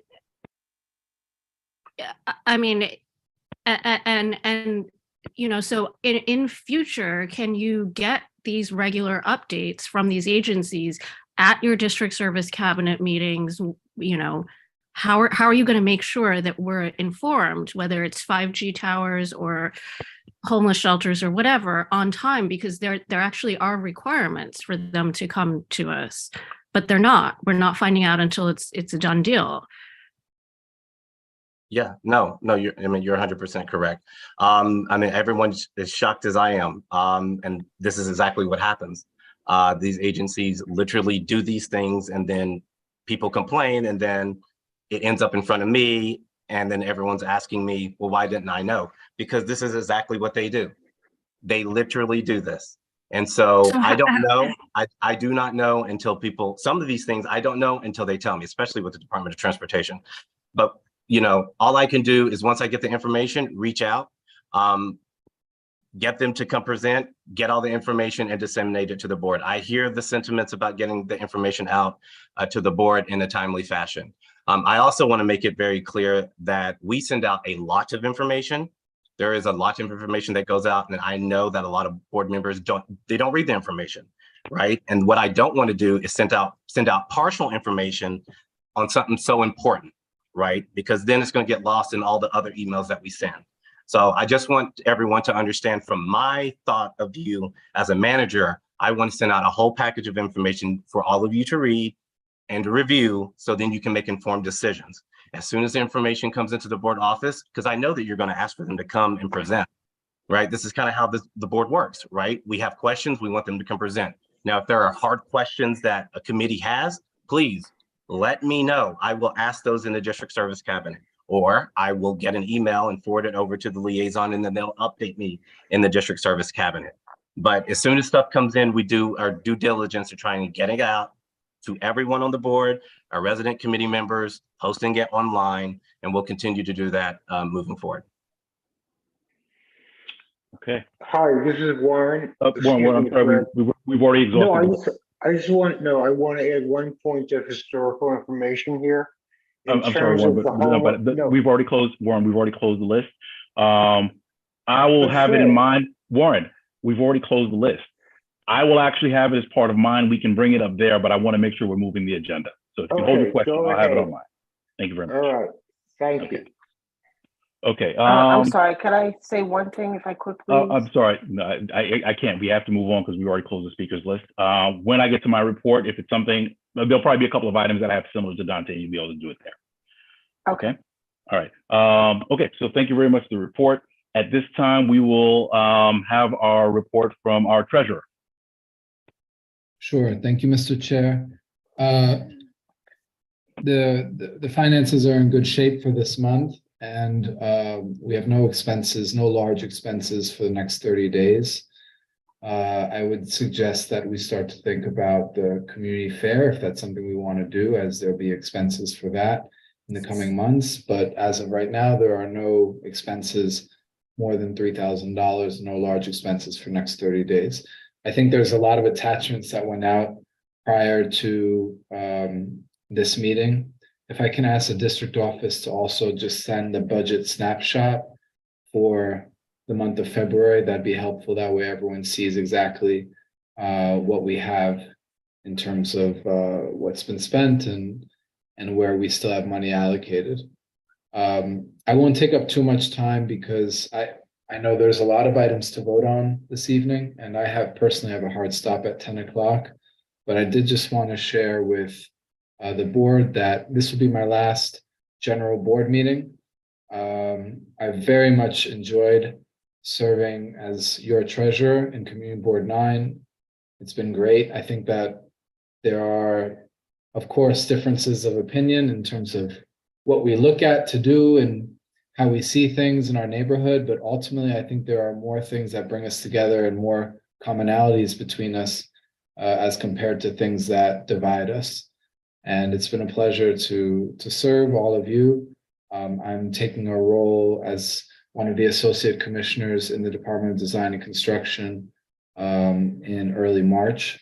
So I will not be able to serve as treasurer anymore, but I think that we've been able to do some good work, both in terms of doing a financial literacy workshop in early to mid-November, and then also getting the Friends of Community Board 9 nonprofit up and running again. So, you know, that nonprofit is ready to go. We've worked with Albany. They know that we have this nonprofit now. Huge thanks to Warren for getting our first contribution to Friends of, and I think that, you know, the tools are in place for the board and all of you to continue to take this wherever you want to take it. So I'm looking forward to continuing to contribute to Community Board 9, just in a different capacity.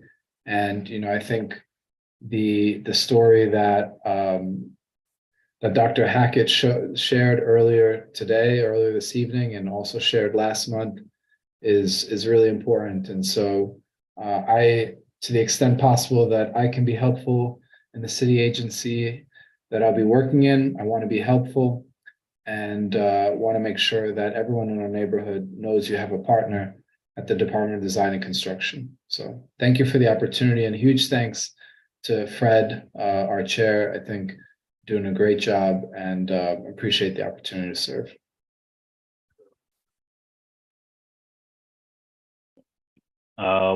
We'll take questions for our treasurer.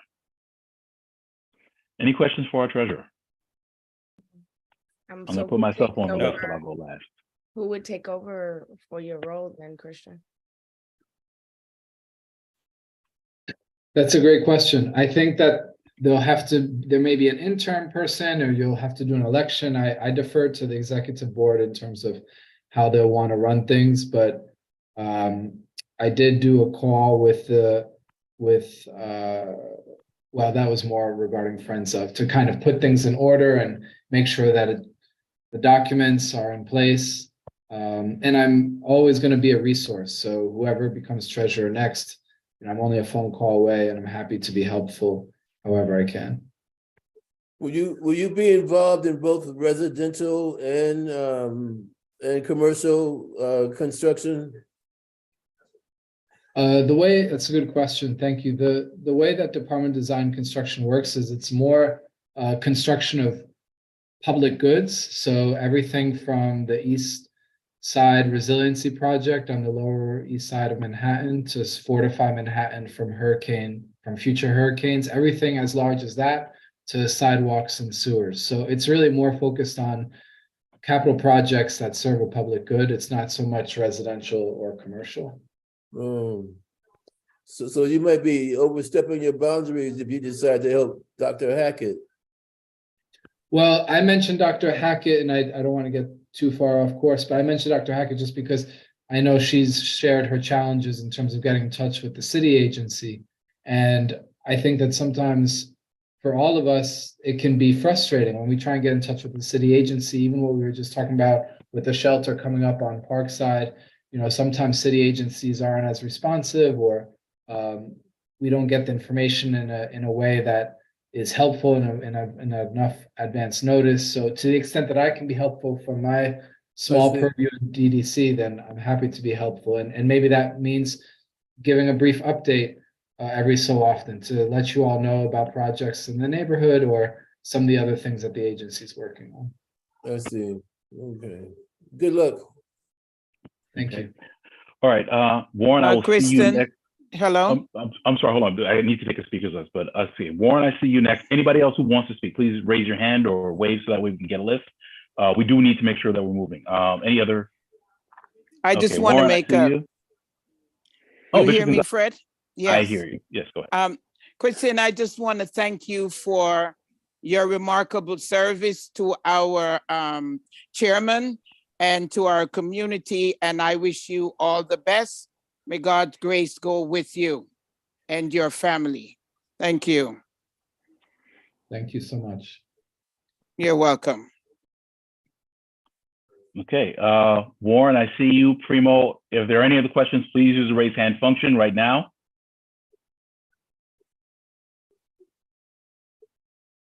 Okay, seeing no other hands, we're going to close on Primo. Warren, you have the floor.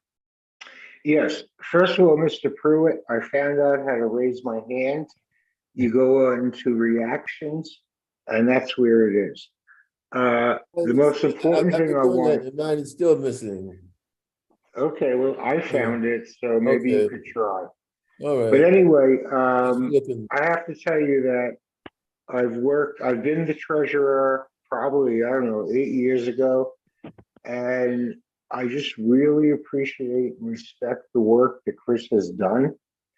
He has really brought us up to a level of being state of the art with the treasury. He's organized things. He's created Google Sheets. He's created a whole bunch of things. And I just really respect that. On a personal note, I am so proud of younger people making progress in terms of their career. And I just really want to say to Chris, I'm personally proud of him, as well as I really respect the work that he's done. Thank you. Thank you, Warren. You've been a huge help from the beginning. And I mean, some of the stuff, particularly with Friends of, there's no way I could have done it by myself. So I think that, you know, just to hark back to what I mentioned earlier, I do think that we're stronger together as a community the more we work together. Of course, there's always going to be differences, but there's a lot that we have in common. So thanks for your partnership. Agreed, and thank you, Chris, and good luck. Okay, Primo, you have the floor. Yeah, Christian, no deviation. I'm on 2 speaker things. Okay, can you hear me? Yep. Great. I just similarly, Christian, wanted to appreciate your term of service. It's been a pleasure working with you. You have always approached this space with the community's best interest at heart. You've treated everybody here with respect. You have always been thoughtful in your comments. You've always done the proper preparation for every time that you come before this group. We could use more people like you. It is a loss for the community board that will be losing you to the city, but it is a gain for the city of New York. And so I know that we'll stay in touch beyond this, but I really valued our time together. And I hope that many more folks join the community board in the future who approach the work the same way that you do. Thanks, Primo. I really appreciate that. I mean, I've always admired the work that you've been doing ever since the youth services committee, and now at the public safety committee. I've been amazed at some of the work, and particularly with the Brooklyn Botanical Garden and Union Square Hospitality Group, and making sure that we're holding them to high standards and accountability. So it's been a great pleasure for me to watch you shine and learn from you. And of course, I'm looking forward to continuing to stay in touch. Okay. I will exercise my prerogative as the chair. Chris, all I have to say is in such a very short time, you made such a big impact on the board. I want to thank you for your passion, for your professionalism, for your genuine concern for this district. I've gotten to know you on a personal level as well, and you're just a really good, decent human being and a good guy. On behalf of Community Board 9, we wish you all the best in your future endeavors. You know, the Zoom is always open, and when the room is open, you are always welcome in those spaces as well. So it's not goodbye, but it's until we see you again, because you're always a part of Community Board 9, you're always part of Community District 9. Thank you very much. Thanks, Fred. I really appreciate the opportunity to serve, and have learned so much from you in terms of how you implement process and procedure and fairness across the board. And I think that we're lucky as a community to have you as our chair. So a lot of gratitude to you, Fred. Thank you. Thank you, sir. Okay, we are going to move on in the agenda this time to the report of the chair. I'm going to try and be very quick with this. There's many of the items have already been touched on in a number of other reports and comments. But what I do want for everyone to take from this is that we have a ton of stuff going. In looking at the calendar, this month really kind of represents the second half of our board year. And we already have a lot of things coming up. So I want to thank you for all the work. I want to thank this board and all the members for all the work that they've done to this point. But also point out that there's going to be a lot more work coming up. So it's really going to call for the board to be focused, to be effective, to be efficient, to make sure that we're working together as a team in terms of being able to take care of all the work that needs to get done. Just a few points I wanted to touch on.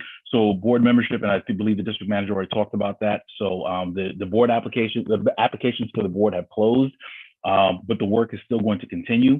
Part of what we're doing as well is because, we need to, we've been beating the drum for a while that it's important that members show. We need for members to show for these board meetings. We need for members to show up to their committee meetings. We ask that you honor those commitments. Part of what we've been doing over the last couple of months is doing the review in terms of attendance, having conversations as necessary.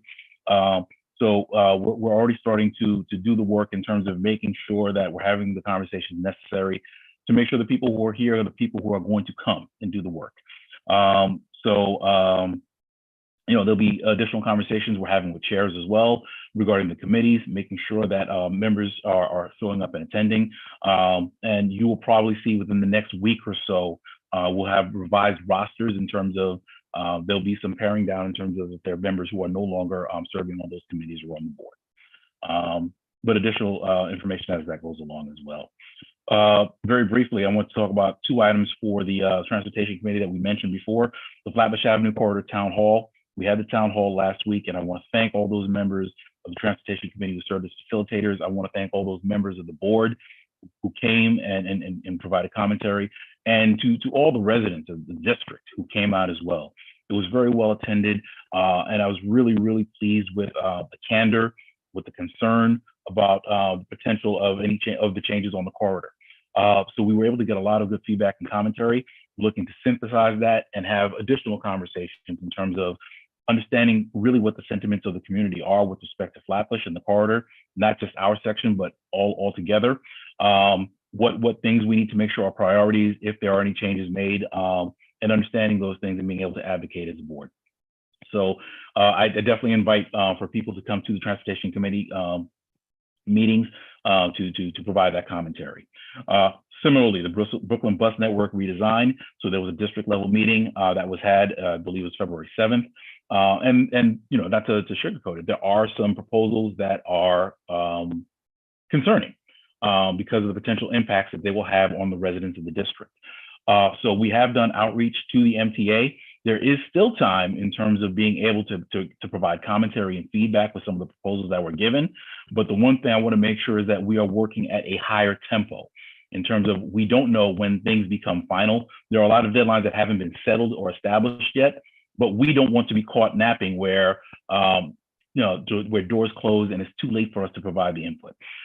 So those will be items that will be discussed at future Transportation Committee meetings, and you're invited to go to those. The district manager already spoke with respect to the 205 Parkside Avenue shelter.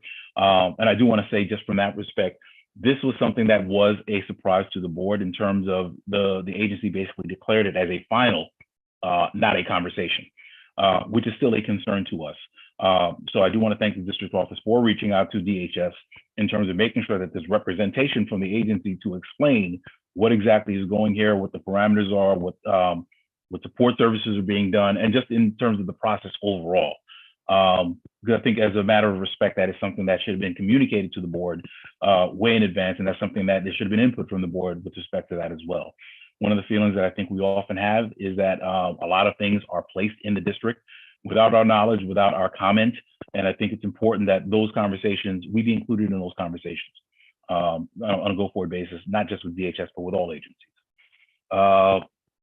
The district manager already spoke with respect to the city bike deployments. So we do ask, and you know, with City Bike and with all other issues in the district, please make sure that you are utilizing 311 to lodge your complaints and concerns. And the additional step we always ask is please make sure you let the district office know as well. So this way we can track these things, we can follow up, we can advocate as necessary, and we can see where these things turn from a matter of service complaints to policy questions. So again, I please ask for anyone who has a deployment or has seen one that's problematic to please make sure that they're getting that, relaying that information back to the district office. I think it's been mentioned, so we're already looking at a number of potential land use proposals that are going to be coming up. We already have a subcommittee that's been working with respect to the City of Yes text amendments. 975 Nostrand Avenue is going to have a ULURP component with respect to fresh. There's a fresh application where they're asking for additional space because there is a supermarket that is going to be coming back, but there are other implications with that. So that is going to be a conversation. And potentially, there will be other conversations with in respect to developments in the district, including potentially 962 to 972 Franklin Avenue. So those are conversations that potentially may be coming up. We are still gathering information, and we will be working with chairs as we go forward as well to make sure that this board, this district is involved in any conversations. So that way we can make sure that the community has input and say so. It was mentioned before with respect to the community fair. It was an event that we had last year. I think it was phenomenal. I think it was really a great way for us to get back together in person as a community, to see each other and to be able to build bonds. And we want to do that again this year, bigger and better. So we are beginning the process. That's going to be coordinated through the district office. We are going to be identifying locations and dates. All I would just say is if you have recommendations or if you have resources you might be able to bring to bear, please make sure you're sharing that through our respective committees or with the district office. So that way we can make sure we're bringing these things together. So that way we can have an event that the community can really enjoy. To answer a question with respect to the treasurer's position, again, it's going to be sad to see Christian go. And his leaving on to do bigger and better things is going to leave a vacancy on the board. That actual question is addressed by our current bylaws. So our bylaws refer that there is a follow-up election that would happen in terms of we need to constitute a nominations committee. The nominations committee would then canvass the board to identify potential candidates, and then we would have an actual election. So this is a process that is going to be starting I guess towards the end of March, we'll be getting that process. There are multiple steps that are involved, but we're going to be making sure that we're following our bylaws and adhering to those and moving along to try and elect a treasurer. But there'll be more additional information as we go along, and definitely by next month's meeting. Those are all the points I have for this evening. At this time, I will entertain questions from the board. Please use the raise hand function. We're going to create a speakers list. All right, Warren, I do see you. We'll take you first. Ms. Moses, I see you as well. And Suki. Okay, I see Suki. Who else? Then Felice. I see Ms. Robertson. Are there any other questions? I call for a second time. Are there any other questions for the chair? Okay, with that, we're going to close on Ms. Robertson. She will be the last question. Warren, go ahead. You have the floor. Hi, it's Warren. I just wanted to offer some perspective on DHS. Probably 5 or 6 years ago, we had a church on Rogers, and I'm not quite sure, but Crown, whatever. The church sold its rights to a developer. As far as the community board was informed that it was going to be apartments, blah, blah, blah, blah. And then at the last minute, we were informed that it was a DHS shelter. So experientially, this is how DHS operates. And I do not know how much time we should spend, on the current thing. It seems that when they do it, and we really don't have any input. Thank you. Okay, thank you. Ms. Moses. Oh, okay. This is a question about, I don't know how many members are on the board. So when you say we have a quorum, I think we started out with 40 something people. Now I thought she said we had 38. So I don't even know. So if we're on the board, we need to know how many people on the board?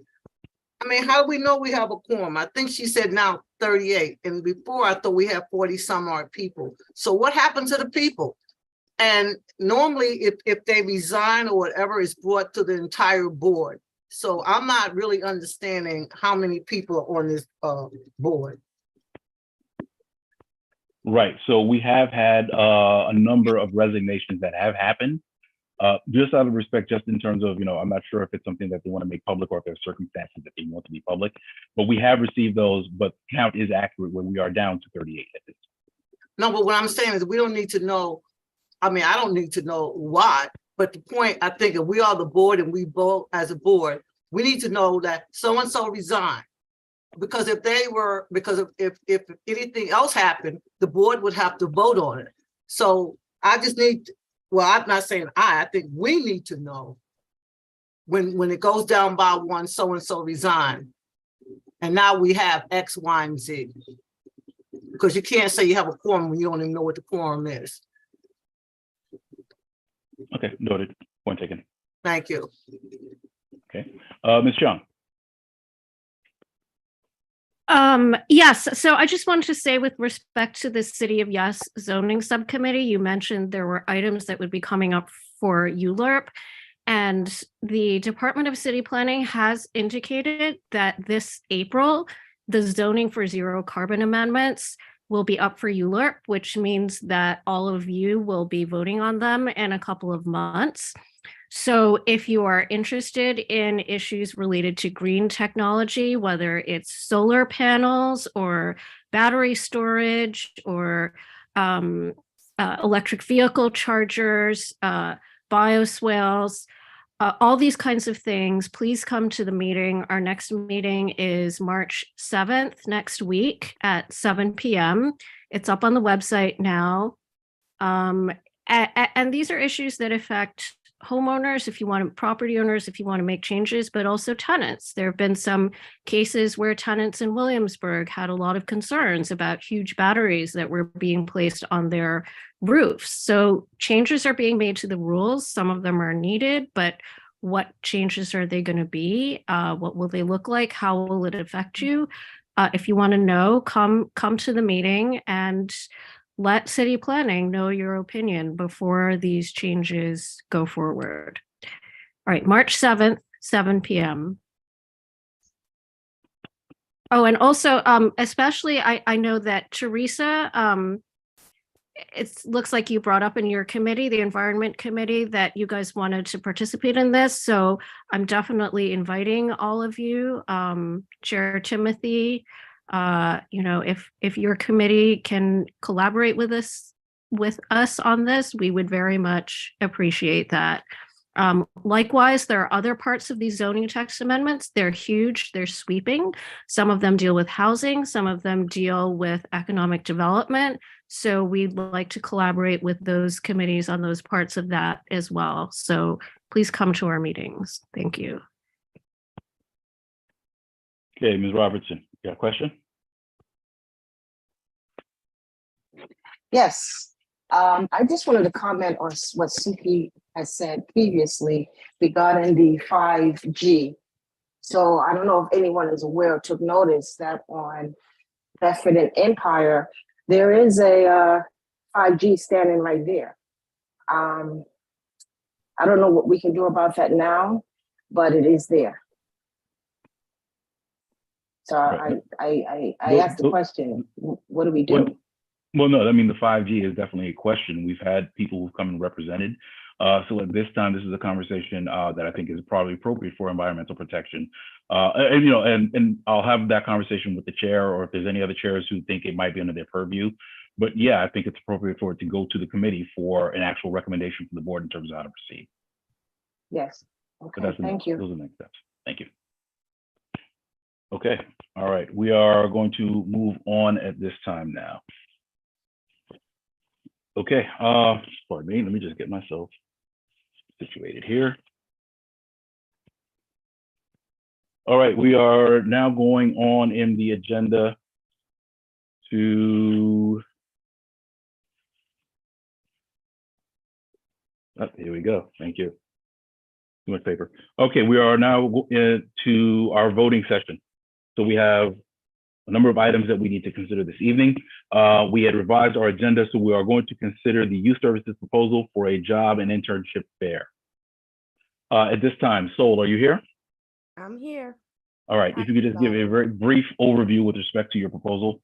Yes. So our proposal is to have a youth and internship fair to provide adolescents in our community the opportunity to obtain jobs and internships, especially for the summer. There will be a partnership with DYCD to target organizations offering these services to youth.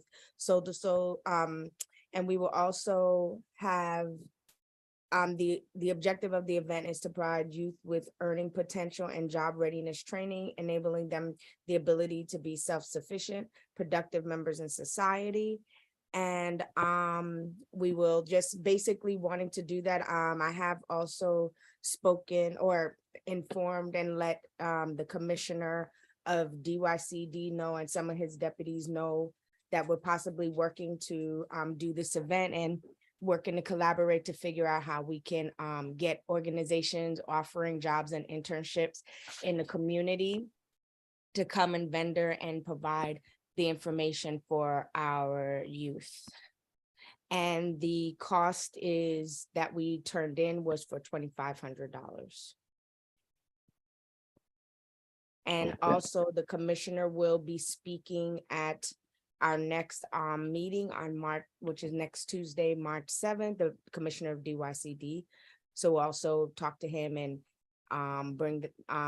get some confirmation on that there. So I just wanted to try to keep it short and sweet. It would be for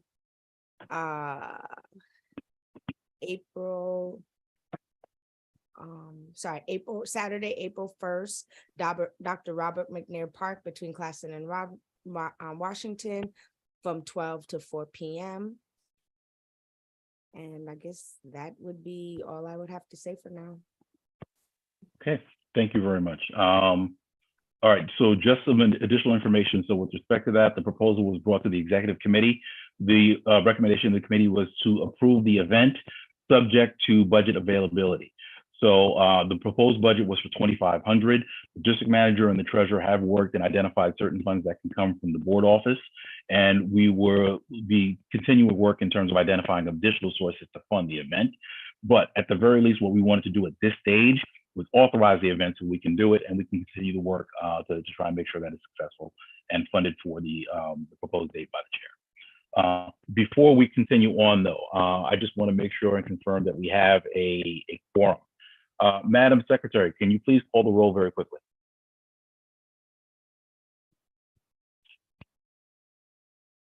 Right, one more time. Can you hear me? Yes. Good. Kyrie Allen. Present.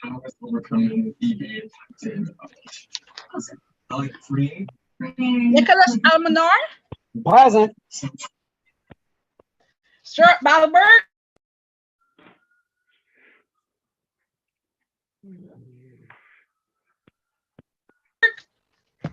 Fred Baptiste. Present. Fred Baptiste. Okay. Naomi Baptiste. John Beckles Jr. Present. Rabbi Yaakov Berman.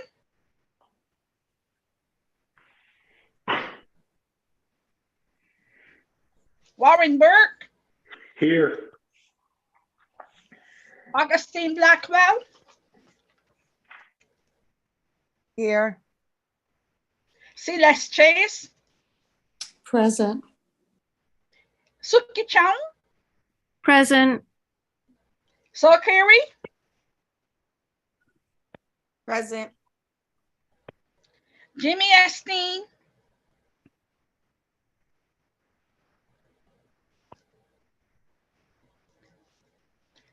Tessa Hackett Vieira. Bishop Gonzalez, Present. Primo Lozano, Present. Francisco Leopold, Maynel Legute, Michael Leiberg, Matthias Lindberger, Courtney Luizal. Present. Thank you. Christian Lubo, I'm here. Letrin Mavina, Present. Erin Mazursky. Erin Mazursky. She's absent, excused. Okay. Oh yeah, excuse. I thought I heard movement. Miss Patricia Moses. Here. Beverly Newsom. Here.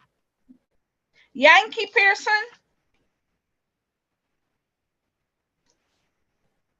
Ted Percati. Milfred Pruitt. Here. Yunella Ron Perry. Present. Dexter Roberts. Felice Robertson. Present. Rashida Sadiq. Here.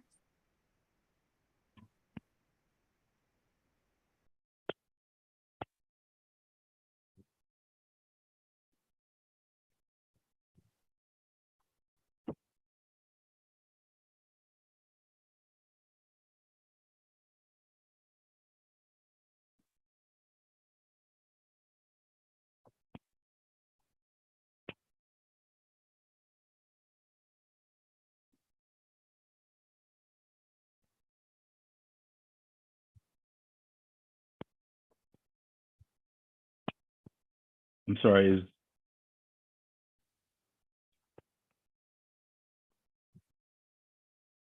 Just want some more. Did she get cut off? I was just gonna ask. Still unmuted. Ms. Watson Lord.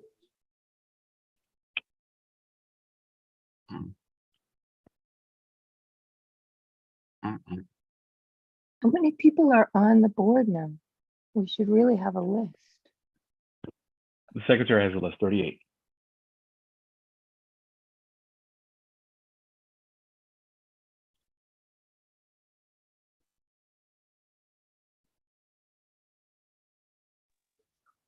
Do we have a number to contact her? I'm not sure. Dante, is she still on the call or I can't see her?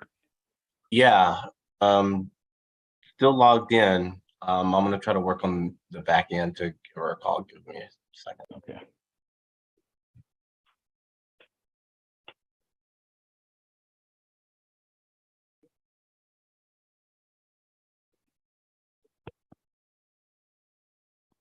Okay, while we confirm that, I believe we still have the quorum. Let's finish this piece of business, at least until we get to the voting portion, and secretary can confirm the count for it shortly. Okay, so yes, so the recommendation was from the exec to approve for the event, subject to budget availability. So in other words, we would continue with the planning of the event and trying to identify funds for it with the parameters that were recommended by the committee. Okay, so that was the recommendation of the committee. At this time, I will entertain a motion to adopt the recommendation to approve the event, subject to budget availability. I'd like to comment, please. Sure, but we have to put the motion on the floor first. Okay. All right. I call for a second time. Is there a motion to adopt that recommendation? So maybe. I'm just sorry, my computer just went dead, so I just had to log back in. No worries. Okay. Total student debt has been rising. All right, so hold on. So Ms. Watson, Yes. what was your count? Wait, hold on. I didn't finish. Oh, okay. Debbie Timothy. Present. Thank you. Linda, myself, Teresa Westerdahl, Present. and Lorianne Mosley. Okay, hold on.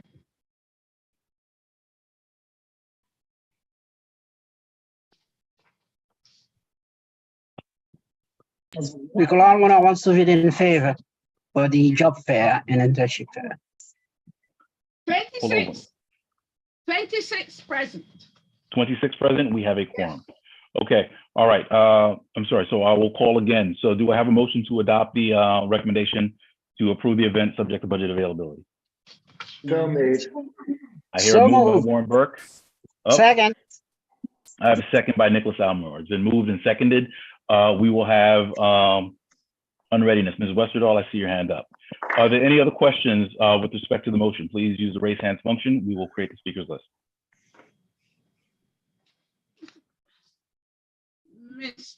Oh, sorry, 1 second. We'll take you. So Ms. Westerdahl, I see you. Chris, we see you right after that. Anyone else have a question with regards to the motion? Mr. Pruitt, add Mr. Pruitt. Mr. Pruitt, I'll see you right after Chris. Are there any other questions? Regarding the motion? Suki, I see you after that. Okay, are there any other questions? Call for a second time. Any other questions? All right, and then we are going to close on Suki. So I have Ms. Westerdahl, Mr. LeBeau, Mr. Pruitt, and Ms. Jung. Ms. Westerdahl, you have the floor. Yeah, just as someone who's worked to plan events on behalf of this committee in the past, I just want to share a little experience with you. And I have every intention of sending my child to this event. The date, April 1st, it's like a month away. And I think for parks, you're supposed to have, I believe, 60 days. So an April 1st could be a bad weather day. So I'd like to suggest if there's an indoor place alternate, you could do it. And while McCarran Park is beautiful and it's nice, it's on the edge of our district. And when I've considered events in the past, I would always hope for something more central in our district so we are able to reach more people, because I think more youth would come if the event were closer to where they lived and they didn't have to go so far to the outskirts of the district, and you might be able to reach more people that would need the services. And I wish you good luck, and I'll support you as much as I can, but I just wanted to offer that information from my past experiences. Okay, thank you, Ms. Westerdahl. Mr. LeBeau.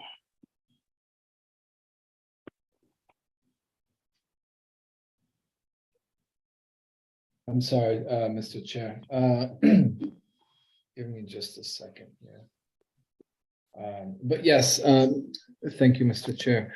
My question for Sol is, Sol, I know that your nonprofit does work very similar to what the committee is proposing to put on in terms of an event.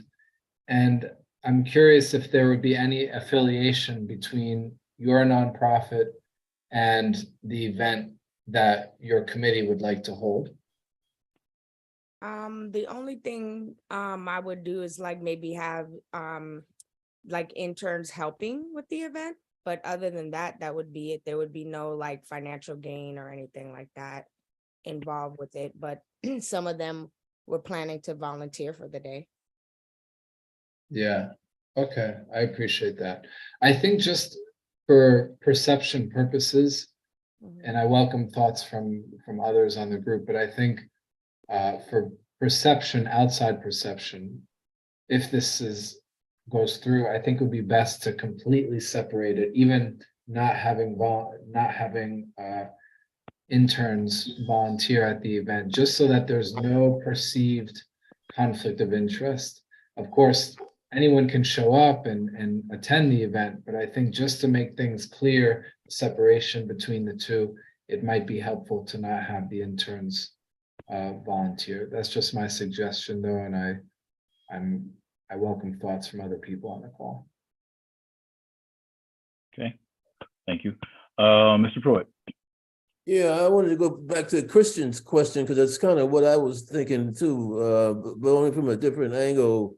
And that is exactly who is going to be doing the recruiting and the interviewing. Yeah, I know I forget the sponsor's name, but she made reference to her institution could do it, and Christian rightly pointed out the mixed purposes that might present in some people's minds. But as we speak tonight, who would be doing the interviewing and the solicitation, and who and where would the students or the young people come from who are going to be involved? I mean, we could be overwhelmed with too many bodies, correct? Well, the entity that I mentioned was DYCD, which is Department of Youth and Community Development. They are the people the entity that funds a lot of the youth programs within the city. So reaching out to them to have organizations that are funded by them to participate with this and invite their young people to this event would be how Oh, we I would see. support with recruitment. So I wasn't saying anything about my organization doing that. I mentioned DYCD. Oh, I see. All right. Okay. All right, Suki, Ms. John. Thank you, Sol, for organizing this. I know it's always a tremendous amount of work to do these kinds of events. I wanted to make a pitch for you in working with DYCD, not to forget about organizations that introduce young people to green tech jobs. I actually mentioned this in my subcommittee meeting. There are going to need to be lots and lots of people to do all the installing of new electric heat pumps, solar panels, electric vehicle chargers, all these kinds of things. And if we don't have a big enough workforce to do this, and these are well-paying jobs, any attempt to have a green New Deal is going to fail. So please consider bringing those kinds of organizations on to introduce young people to these careers. Thanks. That sounds great. And what I would like to do is also welcome all of you, so that if you know particular organizations that do these things, you could reach out and, send us a message and let us know as we're, trying to reach out to different organizations, so that then those types of people would be invited and be aware of it. If I find anything, I'll email you afterwards. Okay, thank you. Okay, thank you very much. I think we've exhausted the speakers list. Okay, Ms. Moses, late flag. Ms. Moses, we'll see you. Ms. Moses, please. Okay, real quick. I just wanted to let people know, we do volunteers. That's what we're all about. We are volunteers.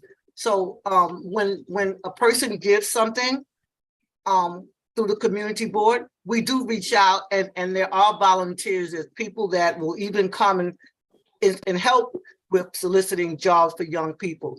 So yes, our whole group is volunteers. So I don't know we're not paying anybody. So to me, it would be no conflict with the community board. Thank you. Would this be a one-day affair? Yes. Correct. Okay, and with that, we've exhausted the speakers list. So we are going to call the question. Let me ask this. Is there any objection to common consent?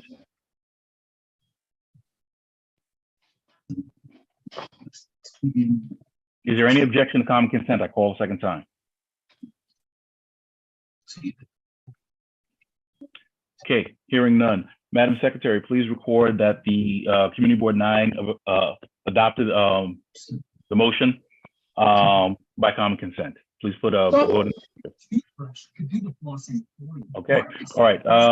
We're going to try on. So now, members of the board, we're going to try and move very quickly on these next few items, okay? I need you to please hang in there. We're going to get through these as quickly as possible. Okay, so we are now going to move on to the public safety item, the 2 SLA applications for iRevive and Smorgasburg. Primo, you there? Yes, sorry. All right. Should I rehash the applications and run through them again? Very brief. Yeah, very brief. I'll be very brief. I'll be very brief. We've all heard this already, but Smorgasburg is a seasonal application. It's wine and beer. It's 11 a.m. to 6 p.m. They bring business into the community, and there have been no NYPD complaints. Our other applicant, iRevives, has been working in the community for a long time. Health food restaurant that is looking to expand its license to again, wine and beer. This one is a new license, and their hours are available in the morning from when the business opens at 9 a.m. and going through 8 p.m. They submitted a revised application. The first application they submitted was till 1 a.m., but they are not looking to utilize that much actual time. And we did not have a quorum, unfortunately, in our meeting, so we brought it to the executive committee, and we are recommending both applications for adoption. Okay, so as stated by the public safety chair, the recommendations were brought to the exec. The exec approved to come to the board and be considered. I think we've heard from both of them. I think they were both very strong applicants, good size, good organizations in the community. At this time, let's try this. Is there any objection to us considering both applications and voting on them at the same time?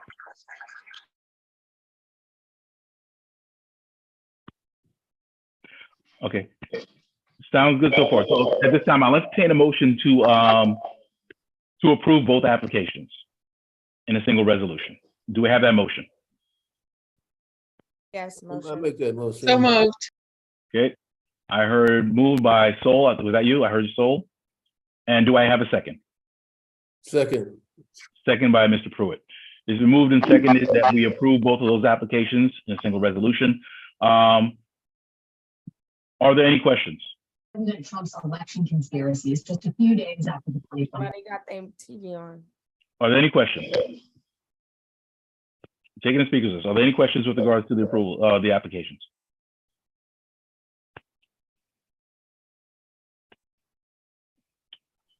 Okay, hearing none, we are going to call the question. Are there any objections to common consent? Is there anyone who wants to vote, wishes to vote no separately?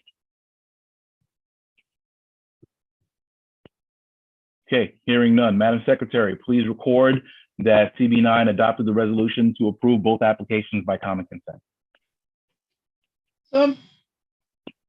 Okay, thank you very much, Madam Secretary. Everybody, thank you, Fred, for moving it that quickly. Appreciate you. Okay, we are now going to go to the next item from Parks, Recreation, and Cultural Affairs, letter of support for the Vail restoration. Mr. Almanor, do you have any commentary you wish to give on that application? No, actually, this has been voted by the committee after revision of the original proposal and quickly approved. It was approved with only one no vote. So we want the whole board to approve the Vail restoration as presented by the Prospect Park Alliance. A PDF of the presentation have been sent to all the board members for their review. So at this time, I will move that we approve. I'll make a motion to approve a letter of support for the Vail restoration. As a matter of fact, I think they're asking us to come and do some presentation when it comes in front of the planning commission. So I think that's what they need the letter for. Okay. All right. So it's been moved by Mr. Almanor to adopt the letter of support, to provide a letter of support for the Vail restoration for the Prospect Park Alliance. Is there a second? Second. I hear a second by Sol Query. So it's been moved and seconded. We will take questions. Ms. Westerdahl, we're going to create the speakers list. Ms. Westerdahl, I see you. Ms. Chong, I see you. Are there any other questions with regards to the motion on the floor? I see Ms. Westerdahl, I see Ms. Chung, and hearing no others, we are going to close on Ms. Chung. Ms. Westerdahl, you have the floor. Yeah, hi. I went to the executive board meeting and I heard about this letter, and I asked that we be sent the new updated written proposal from the Prospect Park Alliance, and I didn't see that. And I went today, there was a hearing for the New York Historical Society held a hearing about the Prospect Park, the project. And I went to that, I attended that, it was quite long. And there was an upper veil, there's a lower veil, and it was quite controversial, this project, especially in regards to the structure. And there were several groups that were against this structure. Like, it was extensive. City agencies, groups. So I would highly recommend that everybody on the board dig a little bit deeper into this and become more informed about what's actually happening with the project in the Vale. And there was I believe there was a member who was opposed at the parks meeting, and I think everybody should examine why there's opposition to that and what exactly is happening there, because it's not, I don't think we should just give approval to this without really understanding what's happening there. There's a lot more to it than, I read the letter and I'm like, I don't know. I want to know some more information. So that's why I went to that meeting today. And I wasn't able to even attend the whole thing because it was more than a couple of hours long. And what is the objection from the resistors? They're putting it in a quite a large architectural change, building, bathroom. There's two structures that are going up and there's seating, and some people think it's going to result in an event space. Some people think that it's not architecturally contextual to what it should be, in a historic site. There's a lot of reasons. It's not really simple. It's pretty complicated issue and what's happening. And I feel that we're doing our disservice to the community and the park by just approving this without some more research. I mean, just what I'm telling you is very simple. And then there's quite a bit to it. And I think everybody should do some more research and actually look at the plan, look at the design. And they didn't really change it that much from what they originally proposed. That's what I'm seeing, and that's what many other people today said had similar concerns. And it's going to go before a different commission soon. So I think everybody should look at it deeper before we vote on this letter. Okay, thank you, Ms. Westerdahl. Suki, we see you. So similar to Teresa, I had attended a community engagement session held by Prospect Park, actually. It might have been like a year or two ago now. And the comments were almost unanimously opposed to some of the buildings that were going up in the park. And I looked at the most recent presentation, and it did seem to me like they had tried to be responsive to the complaints, and the remaining structures were basically like bathrooms and a kind of terrace type thing. So I'm kind of disturbed to hear Teresa saying that there's still significant opposition to the plans. And I would agree with her that maybe they do need to come before the whole board and we need to look at this more closely. But I think even more concerning to me, Nicholas, I'm wondering whether you asked them. This is a very large amount of money. It's $40 million.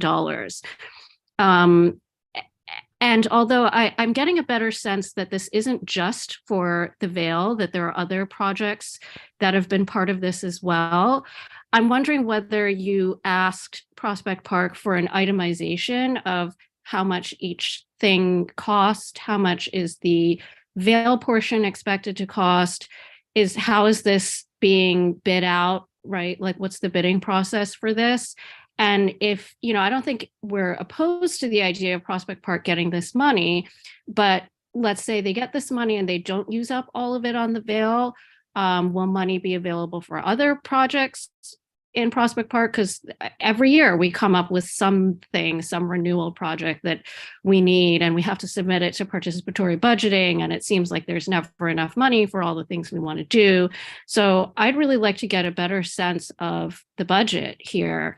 How much each thing is going to cost. Are we getting our money's worth out of it? If there are things that people don't want, why are we spending money on them? I think we need to ask those questions. Okay. If I may answer in terms of the money. Yeah. Did they give you any? Let me say the following. This is the money that was given to the Alliance by the de Blasio administration. So that money was solely for the Vale. This is the prior money that was already allocated and approved by the city to change the Vale. In terms of the itemization, I don't disagree with that. If any is left over, maybe something we have to engage them if they don't use all the money, what it can be used for. And in terms of the money to do, so they are working within the amount of money that was given to them from the prior city administration. Okay, yeah. I mean, if we can find out, like, were there really particular strings attached, or right? That may be beyond the scope of what the board is actually weighing in on. I think the board is asked in terms of the project itself, if there are major objections to the project, the scope, the design, those elements, that's what we would vote on, yes or no. The financial aspects of those would actually be managed by other city agencies tasked with that. So the controllers. But it's ultimately our money. It's public money. Understood. Yeah, it is. And what I'm saying is that the watchdogs are already in place in terms of financially, there are only certain ways the money can be spent, and those have to be accounted for separately. Okay, but the thing is, like, we're all adults. We have budgets. We don't just go shopping with a wish list. We go shopping with a wish list and a budget. So maybe understood. And what I'm saying is, but that's the part of the process that was done prior between Prospect Park Alliance and the city in terms of getting the grant. Now, the actual expenditures will be monitored by the city from that standpoint. But the only point I'm making is that that's beyond the scope of what the board is tasked to do at this time, in terms of if we're for the project or we don't feel that it's worthy, or there's some other issue where we can't approve the project. That's to me, 40 million sounds like a lot for a single project. Duly noted. All right. Okay. We've got to get better with this. When we call last call is last call. Christian, because it's your last one, we'll let you get that one in, and Courtenay, we'll let you get one in as well. Go ahead, Chris. Sorry about that, Mr. Chair. Thank you for the opportunity to speak to this quickly. I appreciate folks' concern of wanting to make sure the money is well spent, because it is our money. It's money that is coming from taxpayers. But that being said, $40 million is a drop in the bucket for Prospect Park. They're undergoing a $500 million fundraising campaign right now. $40 million is, comparatively speaking, not that much. And what it's going to do is make an investment in the park on our side of the park. For the longest time, we talked about, Prospect Park is only investing on the park slope side. They're only putting in money and resources in the park slope side. This is a major investment on our side. And the documents that the district office sent forth prior to this meeting show the robust community engagement work that Prospect Park Alliance did over the last year. Hundreds of opportunities to engage with Prospect Park. I think that at this point, we can be most helpful and a better partner to them by expressing our support for this project and giving them the bit of encouragement that they need from our side to continue to move forward. My only caveat would be that I think that this letter should come from the executive board rather than the district office. And that's it. I'll end it there. Thank you. Okay. Member Loisel, and we close on her. Thank you, Mr. Chair. I'll be brief. I would sign on to what Christian said and also add that the Prospect Park Alliance presented the changes to us, and I believe it was our January meeting in the committee. And there was really widespread support within the committee, and also individuals expressed that the Prospect Park Alliance in the design of the Vail had really taken into consideration all the public comment that had been shared and the criticisms that had previously been shared, and they had been incorporated into the plan, and it was really appreciated by the committee. So I just wanted to add that. Thank you. Oh, thank you for that. Okay, all right, we've reached the end of the speakers list. We are going to call the question. Madam Speaker, if you could please call the roll. Madam Speaker, Madam Secretary. All right, or number in favor? Oh. Okay, Kyrie Annie? Kyrie Annie? Nicholas Amonor? In favor. Fred Baptiste? In favor. John Beckles Jr.? In favor. Warren Burke? Yes. Augustine Blackwell? Yes. Celeste Chase? Abstain. Suki Chang? Abstain. Saul Carey? 4. So unmute yourself. Sol said in favor, I believe, but She said 4, yeah, she's 4. Yeah. Okay, thank you. Bishop Gonzalez? Yes. Primo Lozano? in favor. Maya Legote?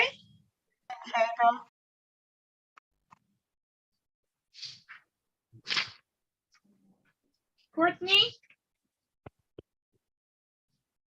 I'm in favor. Christian Lubo? In favor. In favor. Thank you. Sorry, Letwin's not here. Letwin? I'm here. Letwin, you're here. Yes, I am. And I'm my apologies, my phone died, and it's Kyrie Aline. I'm present still. I was here the whole time, but You're in favor? Yes or no? I don't know. What are we voting on? Okay, let's come back to Kyrie. Oh, We'll come back to Kyrie. Okay, sorry. Sorry. We'll Thank you. We'll come back. Right. Latwin was in favor. Yeah, I got you, Letwin. Patricia Moses? Yes. Beverly Newsom? No. Belford Pewitt? Yes. Unetta Ron Perry? Yes. Felice Robertson? Yes. Rashida Sadiq? Yes, in favor.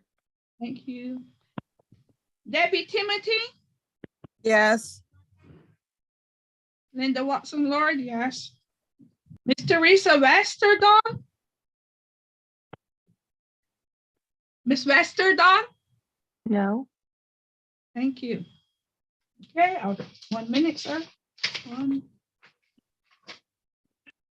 Are there any members who did not hear that? Well, actually, I'm sorry, Kyrie. We need to get your vote. Yes. So the motion, the motion on the floor is to approve the letter of support for the the Vale restoration for the Prospect Park Alliance. Are you in favor or are you in opposition? Or do you abstain? I'll abstain. Okay. Okay, hold 1 minute, I'll tell you. I'm sorry, before you go, are there any other members who did not hear their name called? Any members who did not hear their name called? Okay, sorry, go ahead, Madam Secretary. Thank you again. Final vote, 18 yeses, 2 noes, 3 abstention. Okay, I hear 18 yeses, 2 noes, 3 abstentions. Motion carries. Okay, thank you very much. Okay, we have 2 items left. I ask for the board's indulgence, less than 10 minutes. Less than 10 minutes. We will dispose of the business for the day. All right, so the next item is for the base license renewal for Union Limo and Car Service. They presented before the Transportation Committee at this month's meeting. The Transportation Committee voted unanimously to approve their renewal application. It was brought to the Executive Committee, which approved it to be brought to the board. You heard from the applicant earlier. They've been in the community for about 32 years. The board has no reported violations with the TLC or any other agencies that we could identify. So at this time, I will entertain a motion to approve the application for the base license renewal. I'll make a motion to approve the application. I have it moved by Mr. Pruitt. Do I have a second? Sorry, do I have a second? I second. Oh, I got Ms. Moses with a second. All right, so it's been moved and seconded. Are there any questions?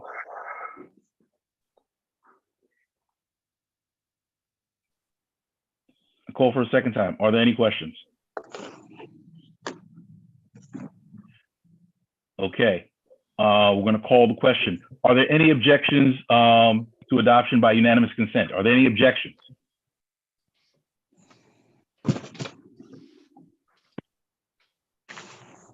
Hearing no objections, Madam Secretary, please record the vote as the motion is adopted to approve by unanimous consent of the board. Thank you, sir. Thank you very much. All right, this moves us to item 7, unfinished business, consideration of proposed bylaws amendments. Given the time, at this time, I will entertain a motion for us to table till the next meeting. So made. I have it moved to table by Warren Burke. Do I have a second? Second, Yanela Perry. Second by Unella Rome Perry. Any questions? Yeah, what became of that alligator? He needs your help, sir. He needs help. He needs help. Is he alive? I mean, Are we ready to adjourn? Where did he come from? Where did he come from? Yeah, he's alive. He was someone's pet and they put him in there. He's I don't still know why alive, but he's that was sick. very cruel. He's But still he's alive, but alive. he's sick. But we need to get back to this question, so we can go back in the new business for the alligator. Go Are see there him at the Bronx Zoo. are there any questions with regards to the motion to table? Okay, hearing none. Are there any objections to the motion to table? What are we Any objections? tabling? What are we tabling? I don't This is what would be item Come on, number 8. Teresa. Order of the day. Order of the day. The motion on the floor is to table item, we renumbered it 8, the consideration of the proposed bylaws amendments. So given the time, we're not going to touch that today. That'll get tabled till next month. Okay, thank you for that clarity. Okay. Welcome. Is there any objection to the motion to table? I'm sorry. Is there any objection to common consent to the motion to table? Any objection? Okay. Hearing none, Madam Secretary, please note for the record, by common consent, we table item number 8 until next month. So noted. Okay. Is there any other new business? And please, we need to make it very short. We can consider it or at least see if we do need to refer it. Is there any new business to be considered by the board? Okay. Hearing none. In closing, I just want to say thank you to everyone this month for your attention. This was a very, very dense agenda. I want to thank everyone for sticking it out, for making sure we got the business done. This is why we're here. And this, I'm thankful to everyone for hanging in there and getting it done. You know, we have items that we're definitely going to continue to work on in the board office in terms of the board and our operations to get better, to make sure we're smoother, to make sure we are are able to take on the business that we have to.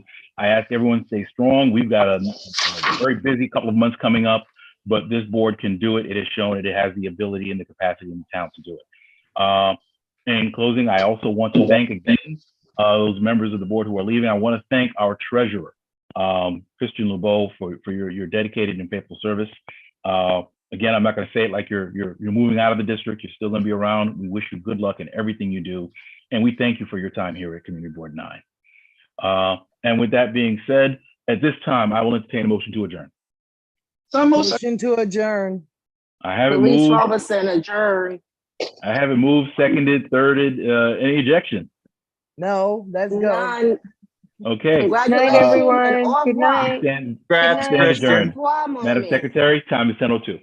I was unhappy with the alligator answer. All right, take care. Thank you.